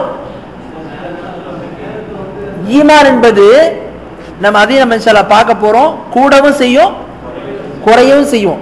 அப்போ ஒரு மனிதன் பாவமான காரியங்களில் ஈடுபடும் போது அவனுடைய ஈமான் என்னவா இருக்காது, முழுமையாக இருக்காது, குறைஞ்சிடும். அவன் முழுமையான அந்த ஈமான அந்த நேரத்தை அவன் பெற்றிருக்க முடியாது. அதைத்தான் ரசூல் அந்த ஹதீஸ்ல சொல்றாங்க, ஒரு மனிதன் விபச்சாரம் செய்யும் போது அவன் என்னவா இருக்க மாட்டான், முஃமினா இருக்க மாட்டான். என்ன அர்த்தம், சுத்தமா அவனுடைய உள்ளத்துல ஈமானே இல்லைன்னு அர்த்தம் கிடையாது. என்ன அர்த்தம், ஈமான் இருக்கும் ஆனா முழுமையான ஈமான் இருக்காது. விளங்குதா?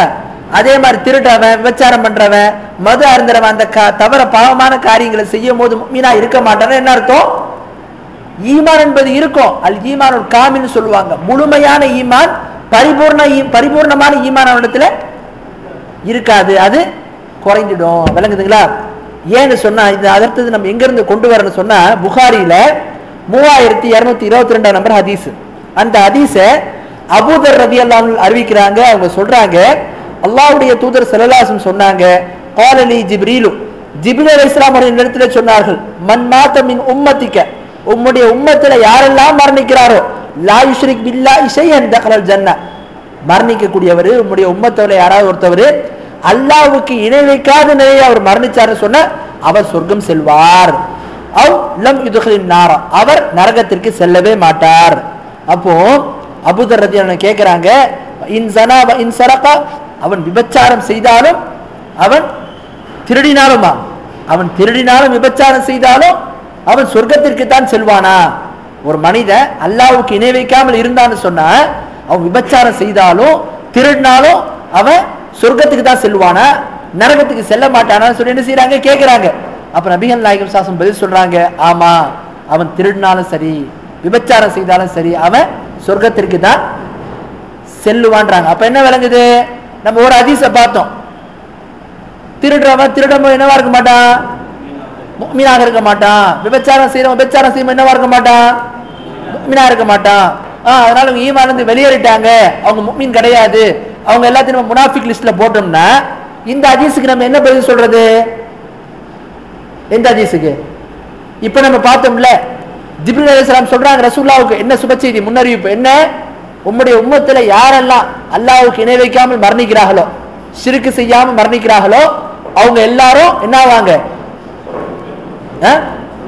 சொர்க்கம் செல்வார்கள். அப்ப அவர்கள் விபச்சாரம் என்ற பாவத்தை செய்திருந்தாலும் சரி, அதே மாதிரி அவர்கள் திருடுதல் என்று சொல்லக்கூடிய அந்த பாவத்தை செய்திருந்தாலும் சரி அவர்கள் சொர்க்கம் செல்வார்கள் வருது.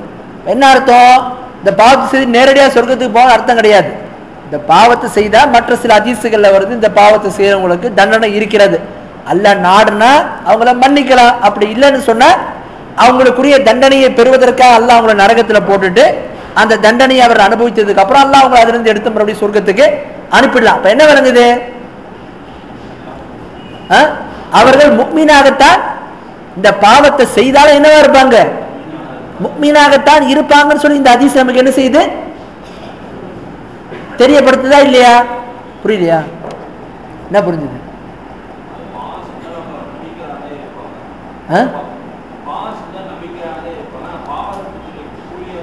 நல்ல சாதாரணமா விளங்கிக்கங்க. ஒரு மனித குறைஞ்சிடுது. ஆமா, நல்லா விளங்கிக்கணும். ஒரு மனிதன் வந்து பாவமான காரியங்களை செய்யும், முஸ்லீமா இருக்கிறாரு, பாவமான காரியங்களை செய்யும் போது அவருடைய உள்ளத்துல உண்மையே நயவஞ்சகத்தனம் இருந்தா அவர் முனாஃபிகா போயிடுவார், அதுல பிரச்சனை இல்லை. ஆனா ஒரு மனிதர் முஃமினாகத்தான் இருக்கிறார், முஸ்லீமாகத்தான் இருக்கிறார், ஒரு பாவமான காரியத்தை செய்யறாரு, விபச்சாரம்ன்ற பாவத்துல கூட இங்க சொல்லப்படுது. ரசூலுல்லாஹ் சொல்றாங்க, விபச்சாரம் செய்வர் விபச்சாரம் செய்யும் போது மீனாக இருக்க மாட்டாரா? என்ன அர்த்தம்? நம்ம ஆளுங்க எல்லாமே எல்லாத்தையும் நேரடி பொருள் எடுத்துக்கிடுவாங்க. என்ன பண்ணுவாங்க இந்த இடத்துல, ஈமான் விட்டு வெளியே போயிட்டான், அவன் முஃமின் கிடையாது, அவன் முனாஃபிக் ஆயிட்டான், நம்ம என்ன செய்ய முடியாது இந்த இடத்துல சொல்லக்கூடாது. மாறாக நம்ம அதை எப்படி எடுத்துக்கணும், அவனுடைய இடத்துல முழுமையான பரிபூர்ண ஈமான் இல்ல, இந்த பாவத்தை செய்யும் போது அவனுடைய ஈமான் குறைந்து விடுகிறது அப்படின்றத நாம பார்க்கணும். இதைத்தான் முன் சென்ற நல்ல அறிஞர்கள் நமக்கு பதிலாக சொல்லி இருக்கிறாங்க அப்படின்றத நாம தெரிந்து கொள்ள வேண்டும்.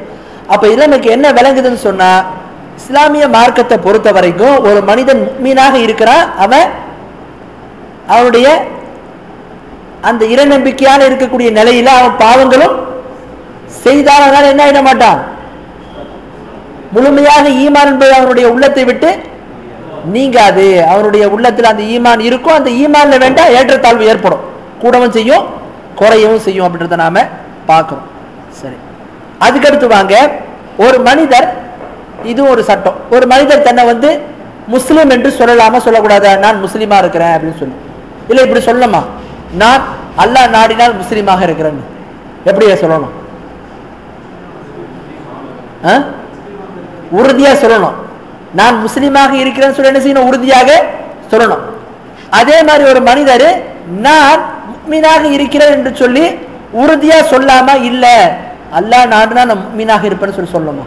எப்படி சொல்லணும்? இதுதான் நல்லா விளங்கிக்கணும். இந்த இடத்துல நம்ம வந்து ஒரு விஷயத்தை தெரியப்படுத்தணும். என்ன, ஒரு மனிதர் நான் முஃமினாக இருக்கிறேன்ற அந்த விஷயத்தை சொல்லி அவர் என்ன சொல்ல வராருன்னு சொன்னா, நான் காஃபிரா இல்ல, அல்லாஹ்வை நிராகரிக்கக்கூடியவனா இல்ல, நான் அல்லாஹ் மீது மட்டுமே நம்பிக்கை கொண்டவனாக இருக்கிறேன்ற அர்த்தத்தில் அவர் முஃமின் சொல்றாருன்னா அந்த இடத்துல என்ன இன்ஷா அல்லாஹ்னு சொல்ல வேண்டிய அவசியம் இல்லை. ஆனா அதே நேரத்தில் ஒரு மனிதர் நான் முஃமினாக இருக்கிறேன், என்னுடைய அந்தஸ்து அல்லாஹ்விடத்தில் மிக உயர்ந்ததாக இருக்கிறது, நான் பரிசுத்தவானா இருக்கிறேன், என்னுடைய ஈமான் மிக உயர்ந்த தரத்தில் இருக்குதுன்ற நினைப்புல ஒரு மனிதன் சொல்றானா, அப்ப அவன் எப்ப சொல்லணும்? முஃமின் சொல்லி தனியா சொல்லணும். என்ன சொல்லணும்? இன்ஷா அல்லாஹ்ன்ற வார்த்தையை சேர்த்து தான் சொல்லணும். ஏன் அப்படி? அல்லாஹ் சொல்றான் குர்ஆன்ல, ஃபலா துஸக்கு அன்ஃபுஸஹும், உங்களை நீங்களே என்ன செய்யாதீங்க, பரிசுத்த படித்துக் கொள்ளாதீர்கள். விளங்குதா? ஆக அந்த சட்டத்தை நம்ம என்ன செய்யறோம்? இந்த ஹதீஸ் மூலமாக அறிகிறோம். சரி, இதுவரைக்கும் நம்ம பார்த்த விஷயங்கள் எவ்வளவு பேருக்கு என்ன விளங்குது சொல்லுங்க பார்க்கலாம்.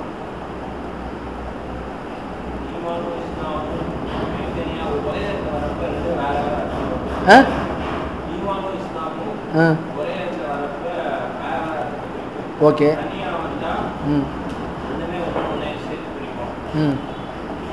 அதுக்கடுத்து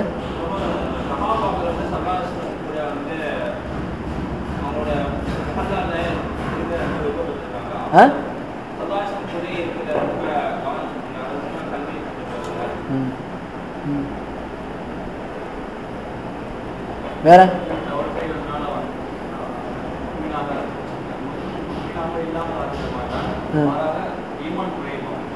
ஈமான் இருக்கும் குறையும். அப்ப நம்ம விளங்கிக்கணும். அதே மாதிரி நம்ம இன்னொரு சட்டத்தை இருந்து பார்த்தோம். அல்லாஹ் சில பேரை சொன்னா நீங்க முஃமின் உங்களை சொல்லிக்காதீங்க, நீங்க என்னன்னு சொல்லுங்க, முஸ்லீம் சொல்லுங்கன்ற அல்லாஹ் தஆலா. அப்ப ஒரு மனிதன் வெளிப்படையா தொழுகிறான், வெளிப்படையா முஸ்லிம்களுடைய காரியங்கள்ல ஈடுபடுறான்னு சொன்னா அவனுடைய செயலை வைத்து நம்ம என்ன செய்யலாம், அவனை முஸ்லீம் என்று அந்த லிஸ்ட்ல அந்த ஹுக்ம நம்ம சட்டத்தை அவன் இடத்துல சொல்லலாம். விளங்குதா? அதையும் நம்ம பார்க்கணும். அப்ப முனாஃபிக் கூட என்ன செய்வான், முஸ்லீம் சொல்லும் போது நயவஞ்சகத்தனம் உள்ள இருந்தா கூட அவங்க என்ன செய்திருவாங்க, முஸ்லீம் சொல்லும் போது அந்த லிஸ்ட்ல வந்துடுவாங்க. விளங்குதா? அது அனைத்தையும் பார்த்தோம். அதுக்கடுத்து பாருங்க, ஏழாவது பாயிண்ட், ஏழாவது விஷயம், ஈமான் என்றால் என்ன அப்படின்றது நம்ம தெரிஞ்சுக்கணும். ஈமான் என்றால் என்ன? ஈமானுக்கு என்ன டெஃபினேஷன்? கவுலும் பில் லிசான் வ தஸ்தீகும் பில் கல்ப் வ அமலும் பில் ஜவாரிஹ். ஈமான் என்று சொன்னால் நாவினால் மொழிந்து உள்ளத்தால் உண்மைப்படுத்தி உடல் உறுப்புகளால் செயலிலே கொண்டு வருவது, அதுதான் என்ன? ஈமானு. விளங்குதா? ஈமான் என்றால் நாவினால் மொழிந்து உள்ளத்தால் உண்மைப்படுத்தி உடல் உறுப்புகளால் செயல் வடிவில் கொண்டு வருது, அதுக்கு பேர் தான் என்ன? ஈமானு. விளங்குதா? சரி.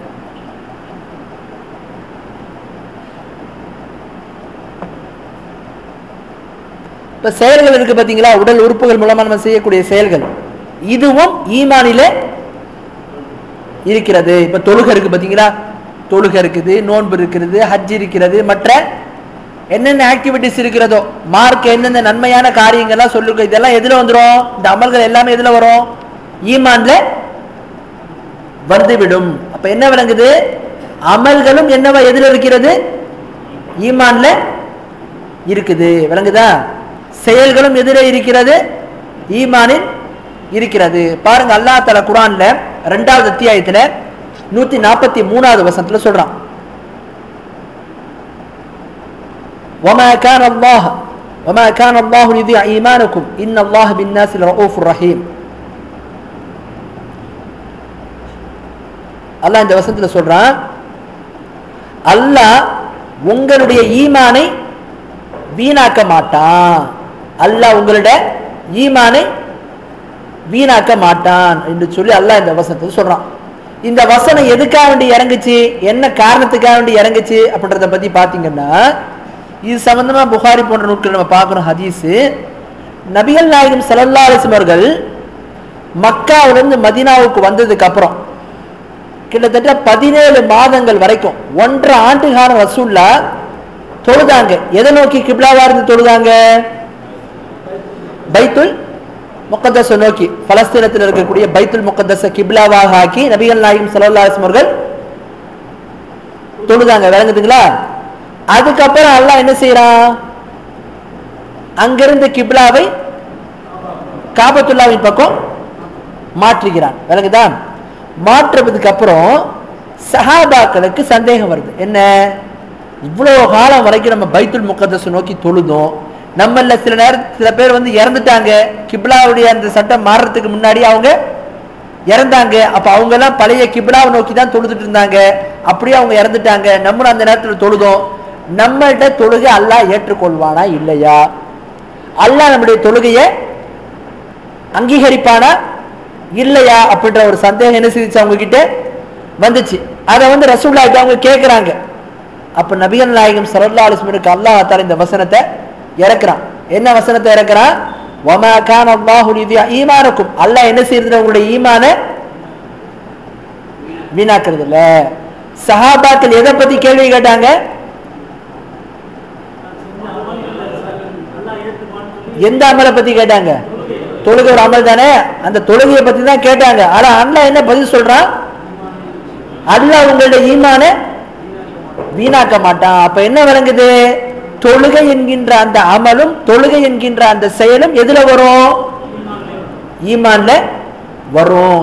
ஏன் இந்த டாபிக் நம்ம சொல்றோம் தெரியுமா? பொதுவா நம்ம வாழக்கூடிய இந்தியாவில் முஸ்லீம்களாக இருக்கக்கூடிய நாமெல்லாம் மதஹபை சார்ந்தவங்க அதிகமான நபர்கள் எந்த கொள்கையில் இருக்காங்க தெரியுமா? முர்ஜியான்னு ஒரு கூட்டம் இருக்கிறது. முர்ஜியான்னு சொல்லி இர்ஜாவுடைய அக்கீதான்னு சொல்லுவாங்க. அக்கீதத்துல் இர்ஜா. இவங்க என்ன செய்வாங்கன்னா, இந்த முர்ஜியாவுகளை பொறுத்த வரைக்கும் அமல்கள் எதுல வராது? ஈமான்ல வராது. அது தனி, ஈமான்ல சேராதுன்னு அமலை பிரிச்சிடுவாங்க. ஆனா நம்ம என்ன சொல்றோம்? சரியான கொள்கை, சஹாபாக்கள் கொண்டிருந்த கொள்கை, குர்ஆன் ஹதீஸ் நமக்கு கிடைக்கக்கூடிய சரியான கொள்கை எது? அமல்கள் எதுல வரும்?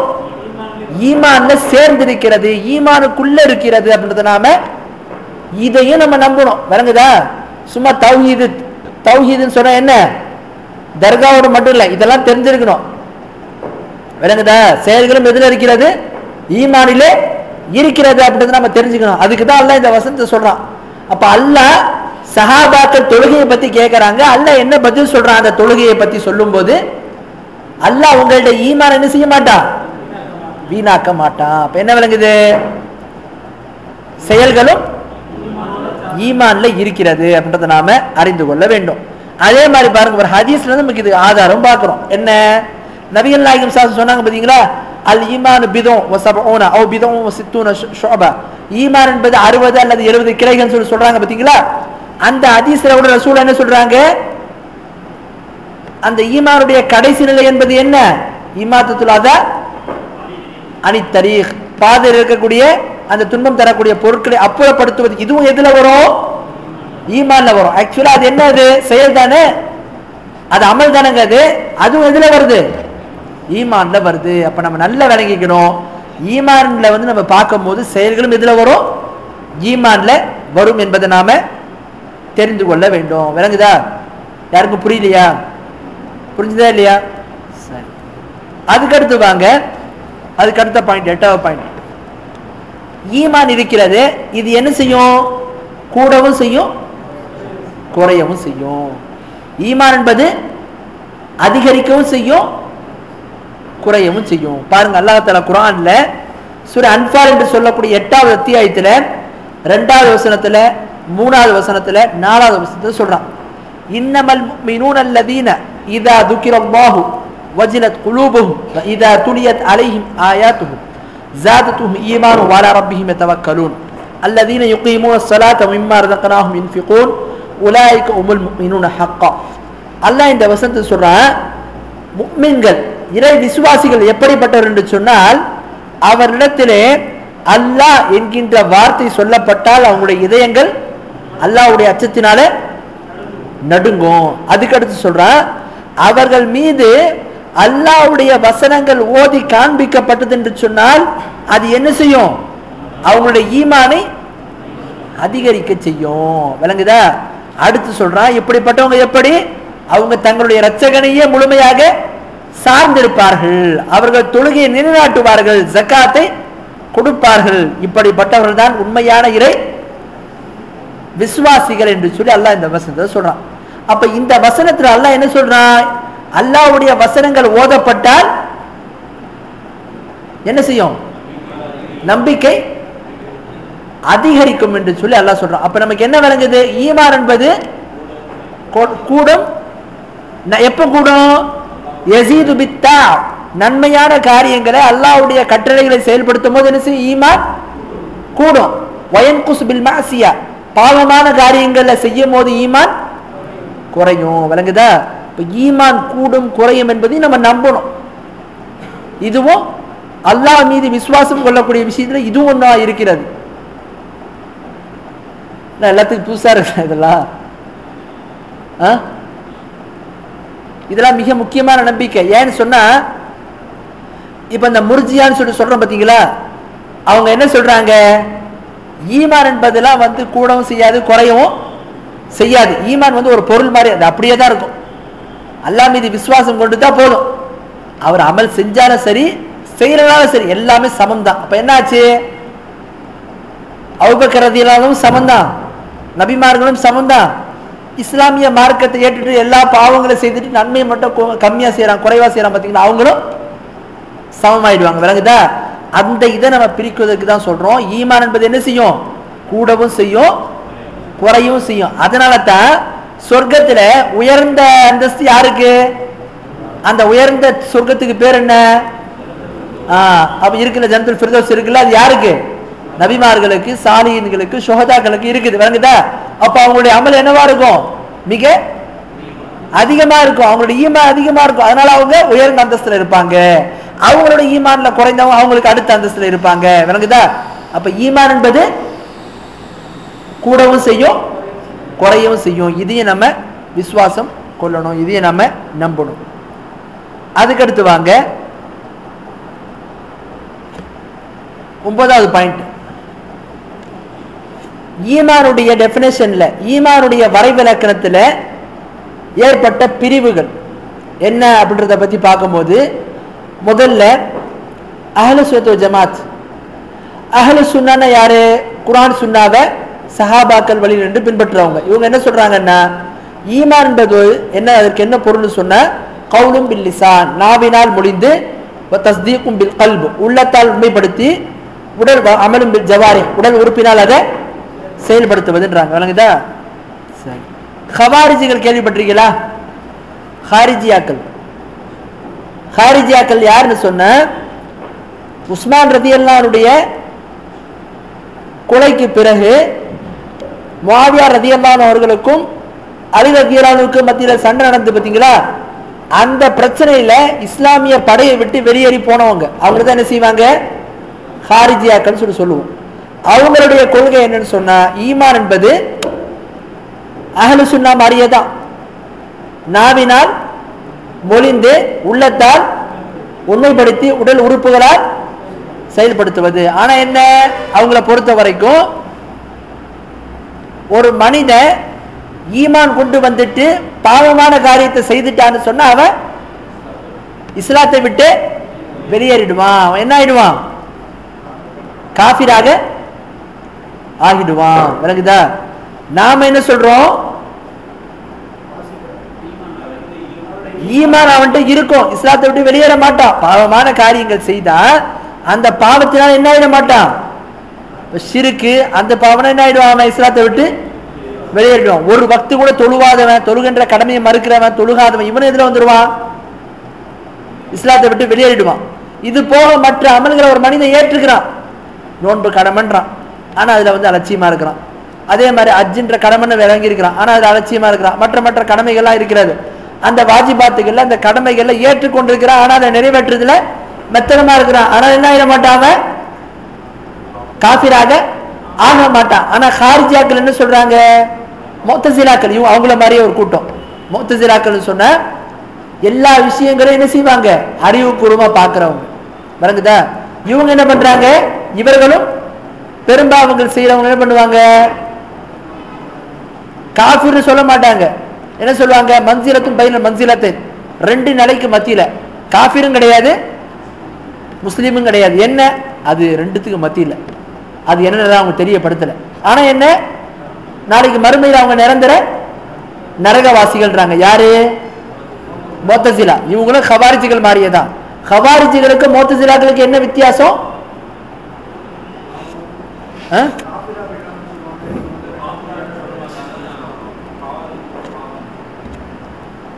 ஹாரிஜியாக்கள் சொல்லுவாங்க, காஃபிர் சொல்றாங்க. இஸ்லாமிய மார்க்கத்தை ஒரு மனிதன் அல்லாஹ் மீது விசுவாசம் கொண்டுட்டு கூட ஏதாவது ஒரு பாவத்தை, பெரும்பாவங்கள்ல எந்த ஒரு பாவத்தை செய்தாலும் என்ன ஆயிடுவான்? காஃபிராக ஆயிடுவான் அப்படின்னு சொல்லி சொல்றாங்க. விளங்குதா? சரி. முஅத்தஸிலாக்கள் என்ன சொல்றாங்க? மத்தியில, ரெண்டுத்துக்கு மத்தியில இருப்பான், ஆனா நாளைக்கு மறுமையில அவனுக்கு நிரந்தர நரகன்றாங்க. விளங்குதா? சரி. இது ஒரு தவறான கொள்கை. இது ஹாரிஜாக்கள் இந்த மாதிரி பெரும்பாவங்கள் செய்யறவங்க இஸ்லாத்தை விட்டு வெளியேறிடுவாங்கன்னு சொல்லி சொல்றாங்க பாத்தீங்களா? இது ஒரு தவறான கொள்கை அப்படின்றதுக்கு இன்ஷா அல்லாஹ் நம்ம ஒரு சில பதில்களை பார்க்கிறோம். இப்ப திருடுறது இருக்கு பாத்தீங்களா? அல்லாஹ் குர்ஆன் என்ன சொல்றான்? சாரிக் வஸ்ஸாரிகத்து ஃபக்து ஐதீஹிமா, திருடனோ திருடியோ திருடனா நீங்க என்ன செய்யுங்க? அவங்களுடைய கையை வெட்டுங்கன்றான். திருடுறது எதுல வரும்? பெரும்பாவத்துல உள்ளதா வரும். விளங்குதா? சரி. இப்போ திருடுறதை பொறுத்த வரைக்கும் ஹவாரிஜிகள்ட்ட என்னவா இருக்குது? பெரும்பாவமா பாக்குறாங்க. அதுல ஈடுபடுறவங்க என்ன ஆயிடுவாங்க? இஸ்லாத்தை விட்டு வெளியேறி என்ன ஆயிடுவாங்க? காஃபிராக ஆயிடுவாங்க. விளங்குதா? புரியுதா இல்லையா? ஹாரிஜாக்கள் என்ன சொல்றாங்க? பெரும்பாவங்கள் செய்யறவங்க இஸ்லாத்தை விட்டு வெளியேறிடுவாங்க. இஸ்லாத்தை விட்டு வெளியேறவங்க என்ன அர்த்தம்? முர்த்தத் ஆயிடுவாங்கன்னு அர்த்தம். இப்ப முர்த்தத் ஆனவங்க என்ன அர்த்தம்? காஃபிர் தான். விளங்குதா? சரி. இப்ப திருடுறது என்ன? பெரும்பாவம். இஸ்லாமிய மார்க்கத்தில் அல்லாஹ் குர்ஆன்ல என்ன சட்டம் சொல்றான் திருடுறவங்களுக்கு? கைய வெட்டுங்கன்னு சொல்லிட்டு அல்லாஹ் தஆலா சொல்றான். நபிகள் நாயகம் ஸல்லல்லாஹு அலைஹி வஸல்லம் ஹதீஸ்ல என்ன சொல்றாங்க? ஒரு மனிதன் இஸ்லாத்துல இருந்துட்டு மறுபடியும் வெளியேறிட்டானா அவனுக்கு என்ன சொல்லணும்? இஸ்லாமிய அரசாங்கம் இருந்தா மன் பத்தல தீனஹு ஃபக்துலுஹு, யார் ஒருவர் தன்னுடைய மார்க்கத்தை மாற்றிக்கொள்ளலாம். என்ன அர்த்தம்? இஸ்லாத்துல வந்துட்டு அவன் ரிட்டர்ன் திரும்பிட்டான்னு சொன்னா, இஸ்லாத்துல அவன் வேற மதத்துக்கு போயிட்டான்னு சொன்னா அவன் என்ன செய்யப்படணும்? இஸ்லாமிய அரசாங்கம் இருந்தா அவனுக்கு மரண தண்டனை விதிக்கும். முர்த்தத் ஆனவங்களுக்கு அதான் சட்டம். விளங்குதா? அப்ப என்ன விளங்குது? ஹாரிஜாக்களுடைய கொள்கை படி பார்த்தா அவங்களுடைய கொள்கை சரியா இருந்ததுன்னா என்ன பண்ணணும்? திருடினவங்கள, அவங்க தான் மதம் மாறிட்டாங்களே, அவங்க தான் காஃபிர் ஆயிட்டாங்களா, அப்ப என்ன செய்யணும்? கொலை செய்யணும். அல்லாஹ் என்ன செய்ய சொல்றான்? கையை வெட்ட சொல்றான். அப்ப என்னாச்சு? அவங்க சொல்லக்கூடிய கொள்கை தவறான கொள்கை. அதே மாதிரி பாருங்க,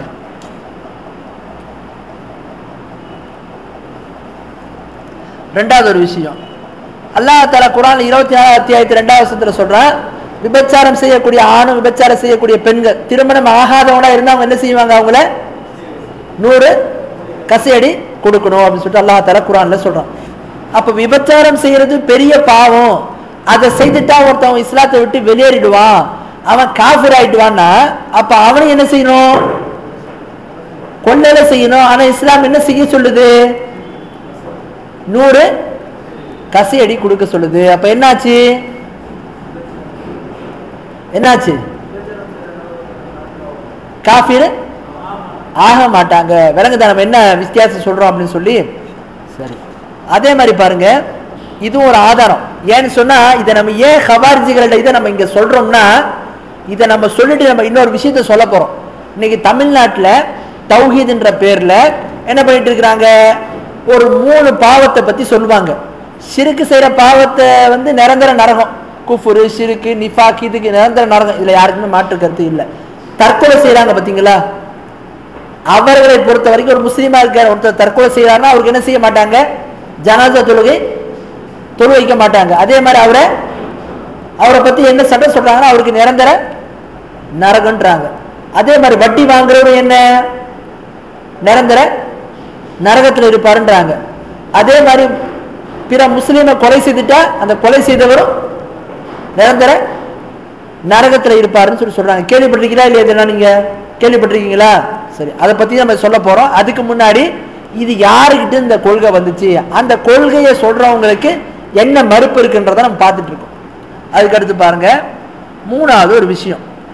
அல்லாஹ் தஆலா குர்ஆன்ல சூரா ஹுஜராத் என்று சொல்லக்கூடிய 49வது அத்தியாயத்துல 9வது வசனத்திலையும் 10வது வசனத்திலும் சொல்றான், وَإِن طَائِفَتَانِ مِنَ الْمُؤْمِنِينَ اقْتَتَلُوا فَأَصْلِحُوا بَيْنَهُمَا فَإِن بَغَتْ إِحْدَاهُمَا عَلَى الْأُخْرَى فَقَاتِلُوا الَّتِي تَبْغِي حَتَّى تَفِيءَ إِلَى أَمْرِ اللَّهِ فَإِن فَاءَتْ فَأَصْلِحُوا بَيْنَهُمَا بِالْعَدْلِ وَأَقْسِطُوا إِنَّ اللَّهَ يُحِبُّ الْمُقْسِطِينَ. இன்னமல் முஃமினூன இஹ்வா ஃபஅஸ்லிஹு பைன அஹ்வைக்கும். அல்லாஹ் இந்த வசனத்துல சொல்றான், முஃமின்கள்ல இரு சாரார்கள் அவங்களுக்குள்ள சண்டையிட்டு கொண்டாங்கன்னு சொன்னா நீங்க என்ன செய்யுங்க, அவங்க ரெண்டு பேருக்கு மத்தியில சமாதானத்தை ஏற்படுத்துங்க. முஸ்லிம்கள்ல இரு சாரார் தங்களுக்குள்ள சண்டையிட்டு கொண்டா நீங்க என்ன செய்யுங்க, அவங்களுக்குள்ள சமாதானத்தை ஏற்படுத்துங்க. அப்படி அதிலே ஒரு சாரார் வரம்பு மீறுகிறார் என்று சொன்னால் அவர்கள் திரும்பி சரியான இதுக்கு வர்ற வரைக்கும் நீங்க என்ன செய்யுங்க, அவங்க வழிக்கு கொண்டு வாங்க, அவங்கள திரும்பி வரத்துக்கு நீங்க கொண்டு வாங்க. அல்லாஹ்வுடைய கட்டளையை பக்கம் அவங்கள நீங்க திருப்புங்க. ஏன்னு சொன்னா அதுக்கப்புறம் அல்லாஹ் தஆலா நீங்க நீதமா நடந்துக்கிடுங்க, நீதமா இருப்பவர்களை அல்லாஹ் தஆலா நேசிக்கிறான், அவங்களுக்கு மத்தியில சமாதானத்தை ஏற்படுத்துங்கன்னு சொல்லிட்டு அதுக்கப்புறம் அல்லாஹ் கடைசியில சொல்றான், இறை நம்பிக்கையாளர்கள் அனைவருமே என்ன சகோதரர்கள், அதனால அவங்களுக்கு மத்தியில நீங்க சமாதானத்தை உண்டாக்குங்கன்றான்.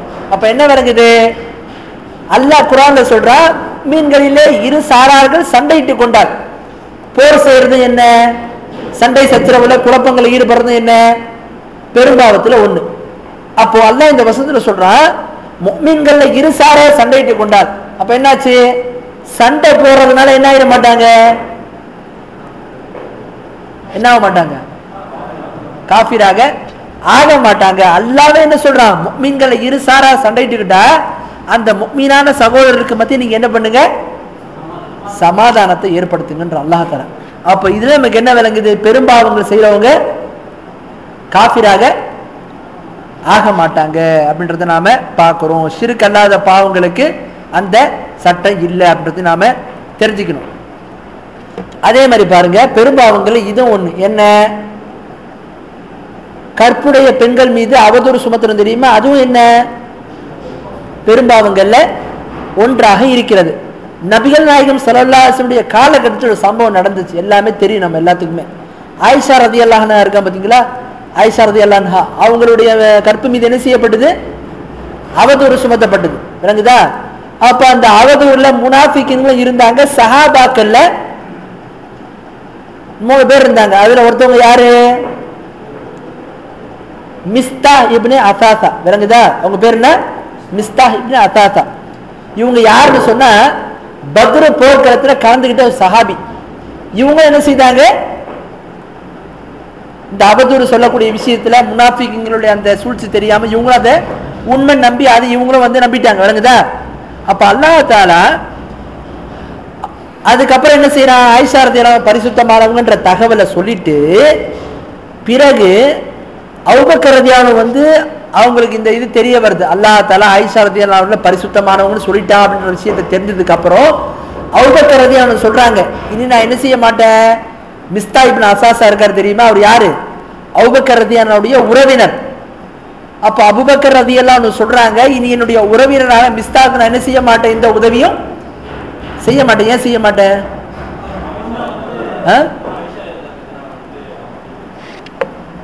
ஆயிஷா ரலியல்லாஹு மீது அவதூறாக பழி போட்டாங்க, அதனால அவங்களுக்கு எந்த உதவியும் செய்ய மாட்டேன்னு சொல்றாங்க.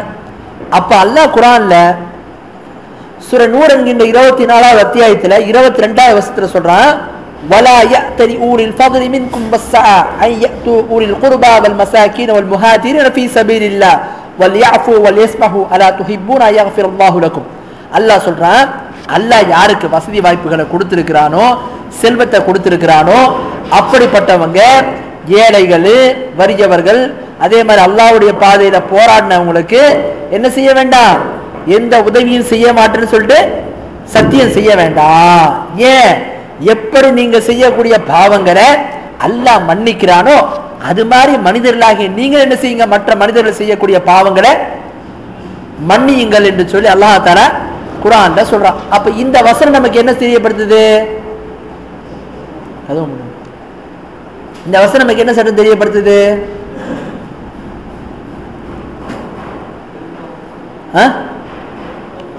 கற்புள்ள பெண்கள் மீது அவதூறு சுமத்துறது என்ன, பெரும்பாவத்துல ஒண்ணு இருக்கு. அப்படிப்பட்ட ஒரு சம்பவம் ரசூலுல்லாஹ் காலத்துல நடந்து அதுக்கு அல்லாஹ் என்ன மறுப்பு சொல்றான், அவங்க மன்னிச்சு விடுங்க, அப்ப பெரும்பாவங்களை செய்யறதுனால ஒரு மனிதர் என்ன ஆயிட மாட்டாரு, காஃபிராக மாட்டாரு. இது அல்லாஹ் தஆலா ரசூலுல்லாஹ்வுடைய காலகட்டத்திலே இந்த விஷயத்தை அல்லாஹ் தெரியப்படுத்துறான். விலகுதா? இதற்கு நம்ம இன்னொரு ஆதாரத்தையும் சொல்றோம் பாருங்க. புகாரில வரக்கூடிய ஹதீஸ், ஹாத்திப் இப்னு அபி பல்தஹா, இவங்க யாரு? ஒரு சஹாபி, மக்காவுல ஹிஜ்ரத் செய்து வந்த ஒரு சஹாபி. இவங்க மதீனாவில் இருக்கும்போது நபிகள் நாயகம் ஸல்லல்லாஹு அலைஹி வஸல்லம் மக்கா மீது போர் தொடுப்பதற்கு வந்து என்ன செய்யறாங்க, ரகசியமா ஒரு திட்டம் தீட்டுறாங்க. அப்போ இந்த ஹாத்திப் இப்னு அபி பல்தஹான்ற சஹாபி என்ன செய்யறாங்க தெரியுமா, ரசூலுல்லாஹ் ரகசியமா அந்த திட்டம் தீட்டினாங்க பாத்தீங்களா, அந்த ராணுவ ரகசியத்தை என்ன பண்றாங்க, ஒரு கடிதமா எழுதி குறைசி தலைவர்களுக்கு எழுதி அனுப்புறாங்க. வழங்குதா? ஹதீஸ் கேள்விப்பட்டிருக்கீங்களா இல்லையா? சரி, எழுதி எப்படி அனுப்புறாங்கன்னு சொன்னா, இந்த மாதிரி ரசூலுல்லாஹ் உங்கள் மீது போர் தொடுப்பதற்கு ஆயத்தம் ஆயிட்டு இருக்கிறாங்க, நீங்களாம் உஷாரா இருக்குன்னு சொல்லி என்ன பண்றாங்க, ஒரு கடிதத்தை எழுதி ஒரு பெண்ணிடத்துல, இந்த வணிக குழுல வரக்கூடிய ஒரு பெண்ணிடத்துல கொடுக்குறாங்க. அப்போ அது கொடுத்ததுக்கு அப்புறம் நபிகள் நாயகம் ஸல்லல்லாஹு அலைஹி வஸல்லம் அல்லாஹ் தஆலா வஹி மூலமா தெரியப்படுத்துறான். என்னென்ன, இந்த மாதிரி ஒரு பெண்ணிடத்துல இந்த ஹாத்திப் இப்னு அபி பல்தஹான்ற சஹாபி ஒரு கடிதத்தை கொடுத்திருக்காங்க, அந்த பெண்மணி அங்க இருக்கிறாங்க, உடனே அந்த கடிதத்தை வாங்குன்னு சொல்லி அல்லாஹ் ரசூலுல்லாஹ்வுக்கு வஹியை தெரியப்படுத்துறான். ரசூல் என்ன பண்றாங்க, மிக்தாத் இப்னு அஸ்வத், அலி ரலியல்லாஹு அன்ஹு அவர்கள், அதே மாதிரி வந்து இன்னொரு சஹாபி, இந்த 3 பேர் என்ன பண்றாங்கன்னு சொன்ன ரசூலுல்லாஹ் அந்த இடத்துக்கு அனுப்புறாங்க. ரௌசத்தே ஹாக் என்று சொல்லக்கூடிய இந்த இடத்துக்கு போங்க, அங்க அந்த பெண்மணி இருப்பாங்க, அவங்க இடத்துல இருந்து அந்த கடிதத்தை கொண்டு வாங்கன்னு. அப்ப அந்த கடிதம் கொண்டு வரப்படுகிறது. கொண்டு வரப்பட்டதுக்கு அப்புறம் அது எழுதப்பட்டிருக்கு, ஹாத்திப் இப்னு அபி பல்தஹா மக்கத்தினுடைய தலைவர்களுக்கு கடிதம் எழுதுறாங்கன்ற அந்த கடிதம் ஆரம்பிக்குது. அப்ப நபிகள் நாயகம் ஸல்லல்லாஹு அலைஹி வஸல்லம் அவர்கள் ஹாத்திப் இப்னு அபி பல்தஹாவை கூப்பிட்டு கேட்கறாங்க, ஹாத்திபே என்ன இது இப்படி செய்துட்டீங்க? அப்ப அவங்க சொல்றாங்க, அல்லாஹ்வுடைய தூதரே, இங்க இருக்கக்கூடிய சஹாபாக்களுக்கு சொந்தக்காரர்கள் உறவினர்கள் எல்லாம் என்ன செய்யறாங்க, மக்காவுல இருக்கிறாங்க, அவங்களுடைய குடும்பத்தை அரவணைப்பதற்கு அவங்க உறவினர்கள் அதிகமா இருக்கிறாங்க, ஆனா என்னுடைய குடும்பத்தாரர்களை அரவணைப்பதற்கு யாருமே இல்ல, அதனால நான் இப்படி ஒரு விஷயத்த சொன்ன, இத ஒரு காரணமா வச்சு மக்கத்து காபிர்கள் என்ன செய்வாங்க, என்னுடைய குடும்பத்தார்களுக்கு பாதுகாப்பு கொடுப்பாங்கன்றதை தான் என்ன செய்த காரணமா வச்சு நான் இப்படி செய்தேனே தவிர வேற எந்த ஒரு நோக்கமும் இல்லை அப்படின்னு சொல்லி சொல்றாங்க. உடனே அல்லாஹ்வுடைய தூதர் என்ன பண்றாங்க, அவங்கள விட்டுடுறாங்க. விளங்குதா? அப்ப உமர் ரலியல்லாஹு சொல்றாங்க, உமர் ரலியல்லாஹு என்ன சொல்றாங்க, அல்லாஹ்வுடைய தூதரை அனுமதி கொடுங்க, இந்த முனாஃபிகன் என்ன செய்யறேன், கொலை செய்து விடுகிறேன்னு சொல்லி சில அறிவிப்புகள்ல வருது. விளங்குதா? அப்ப நபிகள் நாயகம் ஸல்லல்லாஹு அலைஹி வஸல்லம் சொல்றாங்க, உமரே உங்களுக்கு தெரியாதா, என்ன சொல்லிருக்காங்க அல்லாஹ் தஆலா, இவங்க பத்ர் சஹாபி, இந்த பத்ர் சஹாபிகளை பத்தி அல்லாஹ் தஆலா என்ன சொல்லியிருக்கிறா, யஅமலு மா ஷிஅதும், நீங்க என்ன விரும்புனீங்களோ நீங்க செய்யுங்க, ஏன் இன்னி கத் கஃபர்து லக்கும், நிச்சயமாக நான் உங்களுடைய பாவங்களை எல்லாம் மன்னிச்சிட்டேன். அப்ப இந்த பத்ர் சஹாபி நீங்க எப்படி சொல்லாதீங்கன்றாங்க. அப்போ இஸ்லாமிய மார்க்கத்துல ஒரு மனிதர் இருந்துகிட்டு இஸ்லாமிய ராணுவ ரகசியங்களை, முஸ்லிம்களுடைய ராணுவத்தினுடைய ரகசியங்களை எதிரிகளுக்கு தெரியப்படுத்துவது எதுல வரும், பெரும்பாவத்துல தான் வரும். அப்படி இருந்து அதை செய்த போது கூட ரசூல் என்ன பண்றாங்க, அவங்கள என்ன செய்யற, இஸ்லாத்தை விட்டு அவர்களை வெளியேற்றியதாக சொல்லல. அப்ப என்ன விளங்குது, பெரும்பாவங்கள் செய்வதனால ஒரு மனிதர் இஸ்லாத்தை விட்டு வெளியேற மாட்டார் அப்படின்றத நாம தெரிந்து கொள்ள வேண்டும். சரி, அதுக்கு அடுத்து வாங்க, இப்ப நம்ம இடத்துல வந்து என்ன பண்றாங்கன்னு சொன்னா, 3 பாவங்களை வந்து அந்த பெரும்பாவங்கள் செய்யறவங்க ஷிர்க்கை தவிர்த்துட்டு மற்ற 3 பெரும்பாவங்கள் செய்யறவங்களும் நிரந்தர நரகவாசிகள் அப்படின்ற மாதிரி ஒரு கருத்து நம்ம தௌஹீத்வாதிகள் சொல்றவங்க மத்தியில பரவலாக இருந்துட்டு இருக்குது நம்ம பார்க்கிறோம். இது சரியான கொள்கையா? நம்ம இதுக்கு முன்னாடியே பார்த்துட்டோம். இந்த கொள்கை எங்க இருந்து வந்துச்சு, ஷிர்க்கை தவிர மற்ற பாவங்களை வந்து பெரும்பாவங்கள் செய்யறவங்களை நிரந்தர நரகவாசிகள்னு சொல்லக்கூடிய இந்த கொள்கை எங்க இருந்து வந்துச்சு, ஹாரிஜியாக்கள் முஅ்தஸிலாக்கள் அவங்க கிட்ட தான் வருது அப்படின்றது நாம பார்க்கிறோம். அஹ்லுஸ் சுன்னah என்ன சொல்றாங்க, பெரும்பாவங்கள் செய்யறவங்களுடைய விஷயத்துல ஷிர்க்கை தவிர மற்ற பாவங்கள் அல்லாஹ் என்ன செய்யறான், அல்லாஹ்வே குர்ஆன்ல சொல்லிட்டான், ஷிர்க்கை தவிர மற்ற பாவங்களை நாடுனா மன்னிப்பேன், நாடுனா அல்லாஹ் முதல்ல மன்னிச்சிடலாம். அப்படி இல்லைன்னு சொன்ன அந்த பாவத்திற்காக சில காலம் நரகத்துல வச்சுட்டு அதுக்கப்புறம் அவர்களை மன்னித்து சொர்க்கத்திற்கு அனுப்பலாம். ஆனா ஷிர்க்கை தவிர மற்ற பாவங்கள் செய்யறவங்களுக்கு நிரந்தர நரகம் இல்லை அப்படின்றத நாம தெரிந்து கொள்ள வேண்டும். சரி, இப்ப வாங்க, அல்லாஹ் தஆலா குர்ஆன்ல 2வது அத்தியாயத்துல 275வது வசனத்துல சொல்றான்,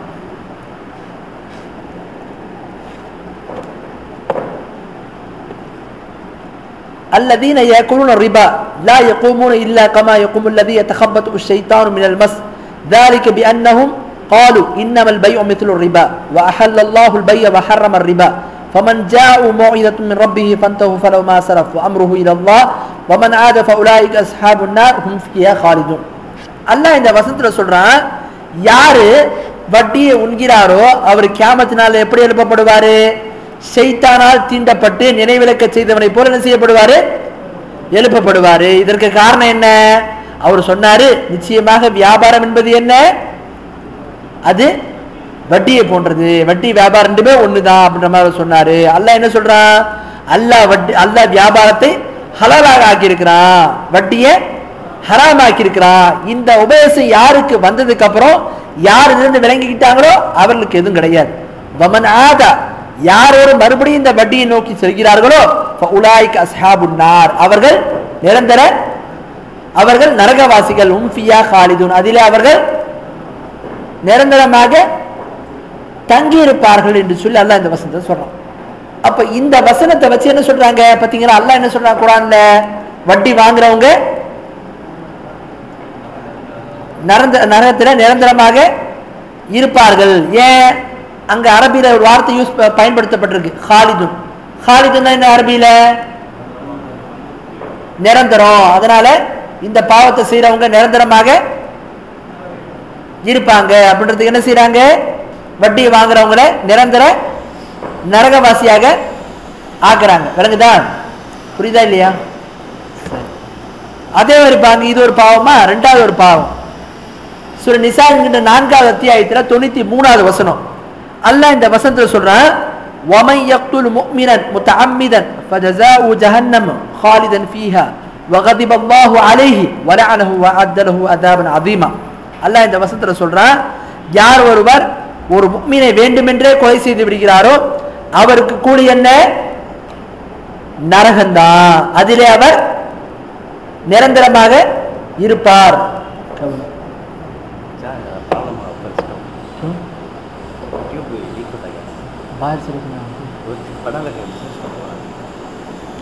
அல்லாஹ் இந்த வசனத்தை சொன்னா, யார் ஒருவர் முஃமினை வேண்டுமென்றே கொலை செய்வாரோ அவருக்கு உண்டான கூலி என்ன?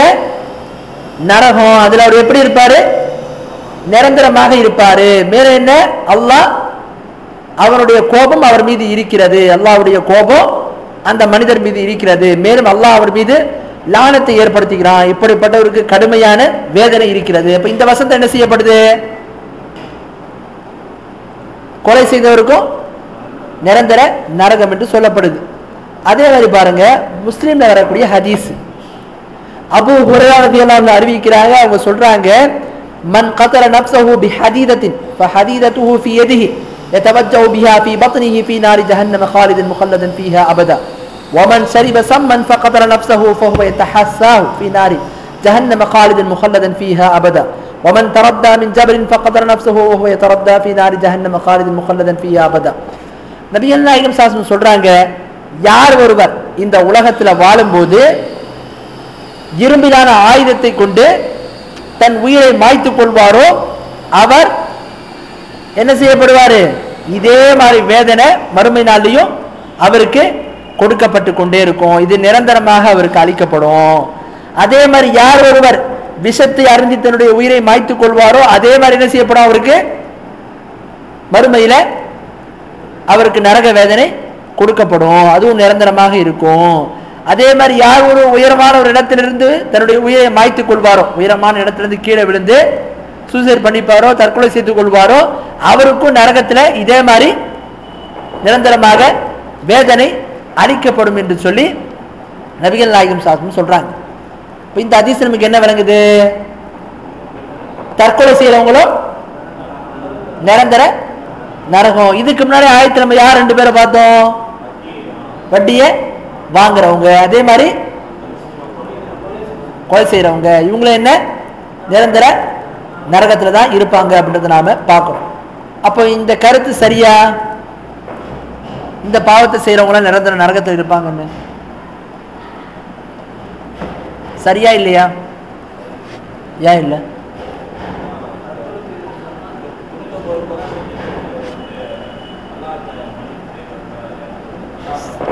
சரி, இப்போ வாங்க. அல்லாஹ் தஆலா குர்ஆன்ல இதுக்கு பதில் நம்ம பார்க்கிறோம். அல்லாஹ் தஆலா குர்ஆன்ல சூரா ஃபுர்கான் என்று சொல்லக்கூடிய 68வது அத்தியாயத்திலையும் 69வது அந்த அத்தியாய வசனத்திலையும் சொல்றான்.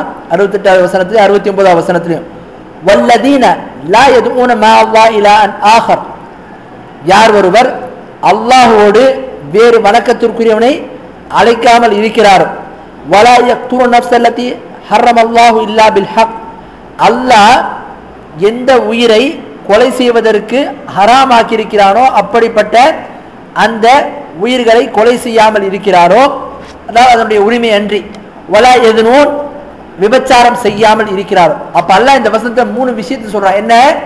அல்லாஹ்வை தவிர யாரையும் வணங்காம இருந்து வேறொரு எந்த ஒரு ஆத்மாவையும் எந்த ஒரு காரணம் இல்லாம. காரணம் என்ன அர்த்தம்? ஒருத்தர் இஸ்லாத்துக்கு வந்துடுறாரு, வந்துட்டு திருமணம் ஆனதுக்கு அப்புறம் விபச்சாரம் பண்ணாருன்னா அவரு கல்லால் இருந்து கொல்லப்படுவார். ஒருத்தர் முஸ்லீமா இருக்கிறாரு, அவர் இன்னொரு முஸ்லீமை வேணும்னே கொலை செஞ்சுட்டாருன்னா அப்ப அவரை கொலை செய்யலாம். அப்ப இது ஒரு தகுந்த காரணம். அப்ப அல்லாஹ் சொல்றான், யார் ஒருவர் அல்லாஹ்வோடு வேறு யாரையுமே வணங்காம இருந்து அல்லாஹ் மட்டுமே வணங்கி எந்த ஒரு ஆத்மாவையும் காரணமின்றி கொலை செய்யாமல் இருந்து விபச்சாரம் செய்யாமல் இருக்கிறாரோ என்று சொல்லிட்டு அதுக்கப்புறம் அல்லாஹ் சொல்றான், வமையஃபால் தாலிக, யார் ஒருவர் இந்த காரியத்தை செய்கிறாரோ அப்படிப்பட்டவருக்கு நம்ம என்ன செய்வோம்? யுதாஃப் லஹுல் அஸாபு யௌமல் கியாமத்தி, கியாமத் நாள்ல இந்த பாவங்களை செய்றவங்க, எந்த 3 பாவங்கள்? அல்லாஹ்வுக்கு இணை வைப்பது, இரண்டாவது அநியாயமா ஒரு உயிரை கொலை பண்றது, மூன்றாவது விபச்சாரம் செய்வது. ஆக இந்த பாவத்தை யார் ஒரு மனிதன் செய்து விடுவானோ அப்படிப்பட்டவனுக்கு நாம் என்ன செய்வோம்? கியாமத் நாள்ல அவருடைய வேதனையை இரட்டிப்பாக்கிடுவோம், டபுள் மடங்கு ஆக்கிடுவோம். அது மட்டுமல்ல, வயஹுலுத் ஃபீஹி முஹானா, அந்த நரகத்தில் அவரு என்னவா இருப்பாரு? நிரந்தரமாக இழிவுபடுத்தப்பட்டு கொண்டே இருப்பார். அப்ப அல்லாஹ் என்ன சொல்றான் அந்த வசனத்துல? நிரந்தர நரகன்னு யாருக்கு சொல்றான்? ஷிர்க் வைக்கிறவங்களுக்கு ஆட்சேபனை கிடையாது. ரெண்டாவது யார சொல்றான்? வேணும்னே கொலை செய்யறவங்க. இது நம்ம அவங்களும் கொண்டு வந்துடுறாங்க. மூணாவது யாரு? விபச்சாரம் செய்யறவங்க. அப்ப விபச்சாரம் செய்யறவங்க எதுல வருவாங்க? இந்த வசனத்தை படி பார்த்தோன்னா அல்லாஹ் குர்ஆன்ல சொல்லிட்டான் நிரந்தர நரகன்னு. அதனால தற்கொலை செய்தனா நிரந்தர நரகம் தான். அதே மாதிரி வட்டி வாங்கினா நிரந்தர நரகம் தான். அதே மாதிரி பிற முஸ்லீமை கொலை செய்தா நிரந்தர நரகம் தான் அப்படின்னு சொல்லி சொன்னா அப்ப இதுக்கும் என்ன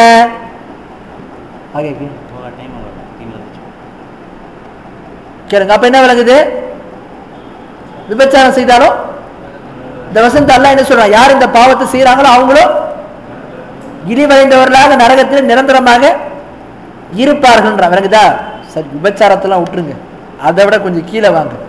சூரா ஜின் 72வது அத்தியாயத்துல 23வது வசனத்தை அல்லாஹ் தஆலா சொல்றான், வமை யஸில்லாஹ வரசூலஹு, யார் ஒருவர் அல்லாஹ்வுக்கும் அவனது தூதருக்கும் மாறு செய்கிறாரோ, ஃபஇன்ன லஹு நார ஜஹன்னம காலிதீன ஃபீஹா அபதா, அப்படி மாறு செய்யறவங்களும் நிரந்தரமான நரகத்துல இருப்பாங்க.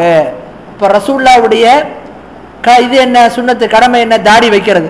இப்ப யாரெல்லாம் தாடியை சிறைக்கிறாங்களோ அவங்களாம் எங்க இருப்பாங்க? நிரந்தர நரகத்துல தான் இருப்பாங்க. இந்த வசனத்தை வச்சு நம்ம என்ன விளங்குறோம்? அல்லாஹ் குர்ஆன்ல சொல்லிட்டான் நிரந்தர நரகன்னு. யார் யாருக்கு? வட்டி வாங்குறவங்களுக்கு. அதே மாதிரி வட்டி வாங்குறவங்களுக்கு. வேற யாருக்கு சொன்னாங்க? பிறரை கொலை செய்யறவங்களுக்கு, பிற முஸ்லீமை கொலை செய்யறவங்களுக்கு. மூணாவது யாரு? இது தற்கொலை செய்யறவங்க. இந்த 3 பேர் மட்டும் தான் சொல்றாங்க லிஸ்ட்ல. நம்ம என்ன சொல்றோம்? இந்த 3 பேரை ஏன் நீங்க சொல்றீங்கன்னா என்ன சொல்றாங்க? பாருங்க, குர்ஆன்ல ஆயத் வந்திருக்குது, ஹதீஸ் வந்திருக்கு, நிரந்தர நரகம் அந்த 3 பேருக்கு மட்டும் தான் வந்திருக்குதா? 4வது லிஸ்ட் நாம தரோம். என்ன? விபச்சாரம் செய்தவங்களுக்கு என்ன வருது? நிரந்தர நரகன்னு வருது. வேற 5வது யாருக்கு வருது? அல்லாஹ்வுக்கும் அல்லாஹ்வுடைய தூதரையும் புறக்கணிக்கிறவன், மாறு செய்யறவன். யாருன்னா தாடி வெட்டுறவன், கணுக்காலி கீழே ஆடை அணிகிறவங்க எல்லாமே என்ன செய்வாங்க? அதுல வந்துடுவாங்க. அப்போ ஒரு மனிதன் தாடி சிறைச்சா நிரந்தர நரகமா? கணுக்கால் கீழே ஆடை அணிஞ்சா நிரந்தர நரகமா? ஏன்னா அல்லாஹ் குர்ஆன்ல அப்படித்தானே சொல்றான். இதைத்தான் ஹவாரிஜிகள் செய்த தப்பு. என்ன தப்பு? குர்ஆன்ல ஒரு விஷயத்தை சொல்றத ஹதீஸ்களை ஒரு விஷயத்தை சொல்றத இதுக்கு இதான் பொருள், இதுக்கு இதான் மீனிங்கு, இதுதான் அரபி மொழியில், இதற்கு தான் தமிழாக்கம், இதுதான் அதனுடைய மொழியாக்கம் சொல்லி என்ன பண்ணுவாங்க, அந்த லுகாத் சொல்லக்கூடிய அந்த மொழி இதை மட்டும் வைத்து அடிப்படையாக வைத்து என்ன செய்வாங்க, அவர்களாக முடிவு செய்து கொள்வாங்க. அப்ப அதைத்தான் நம்ம சொல்றோம். இந்த மாதிரி முடிவு செய்ய ஆரம்பிச்சா நம்ம என்ன செய்யலாம், நிறைய பேர் அந்த லிஸ்ட்ல கொண்டு வரலாம். நம்ம தொழுகைக்கு அப்புறம்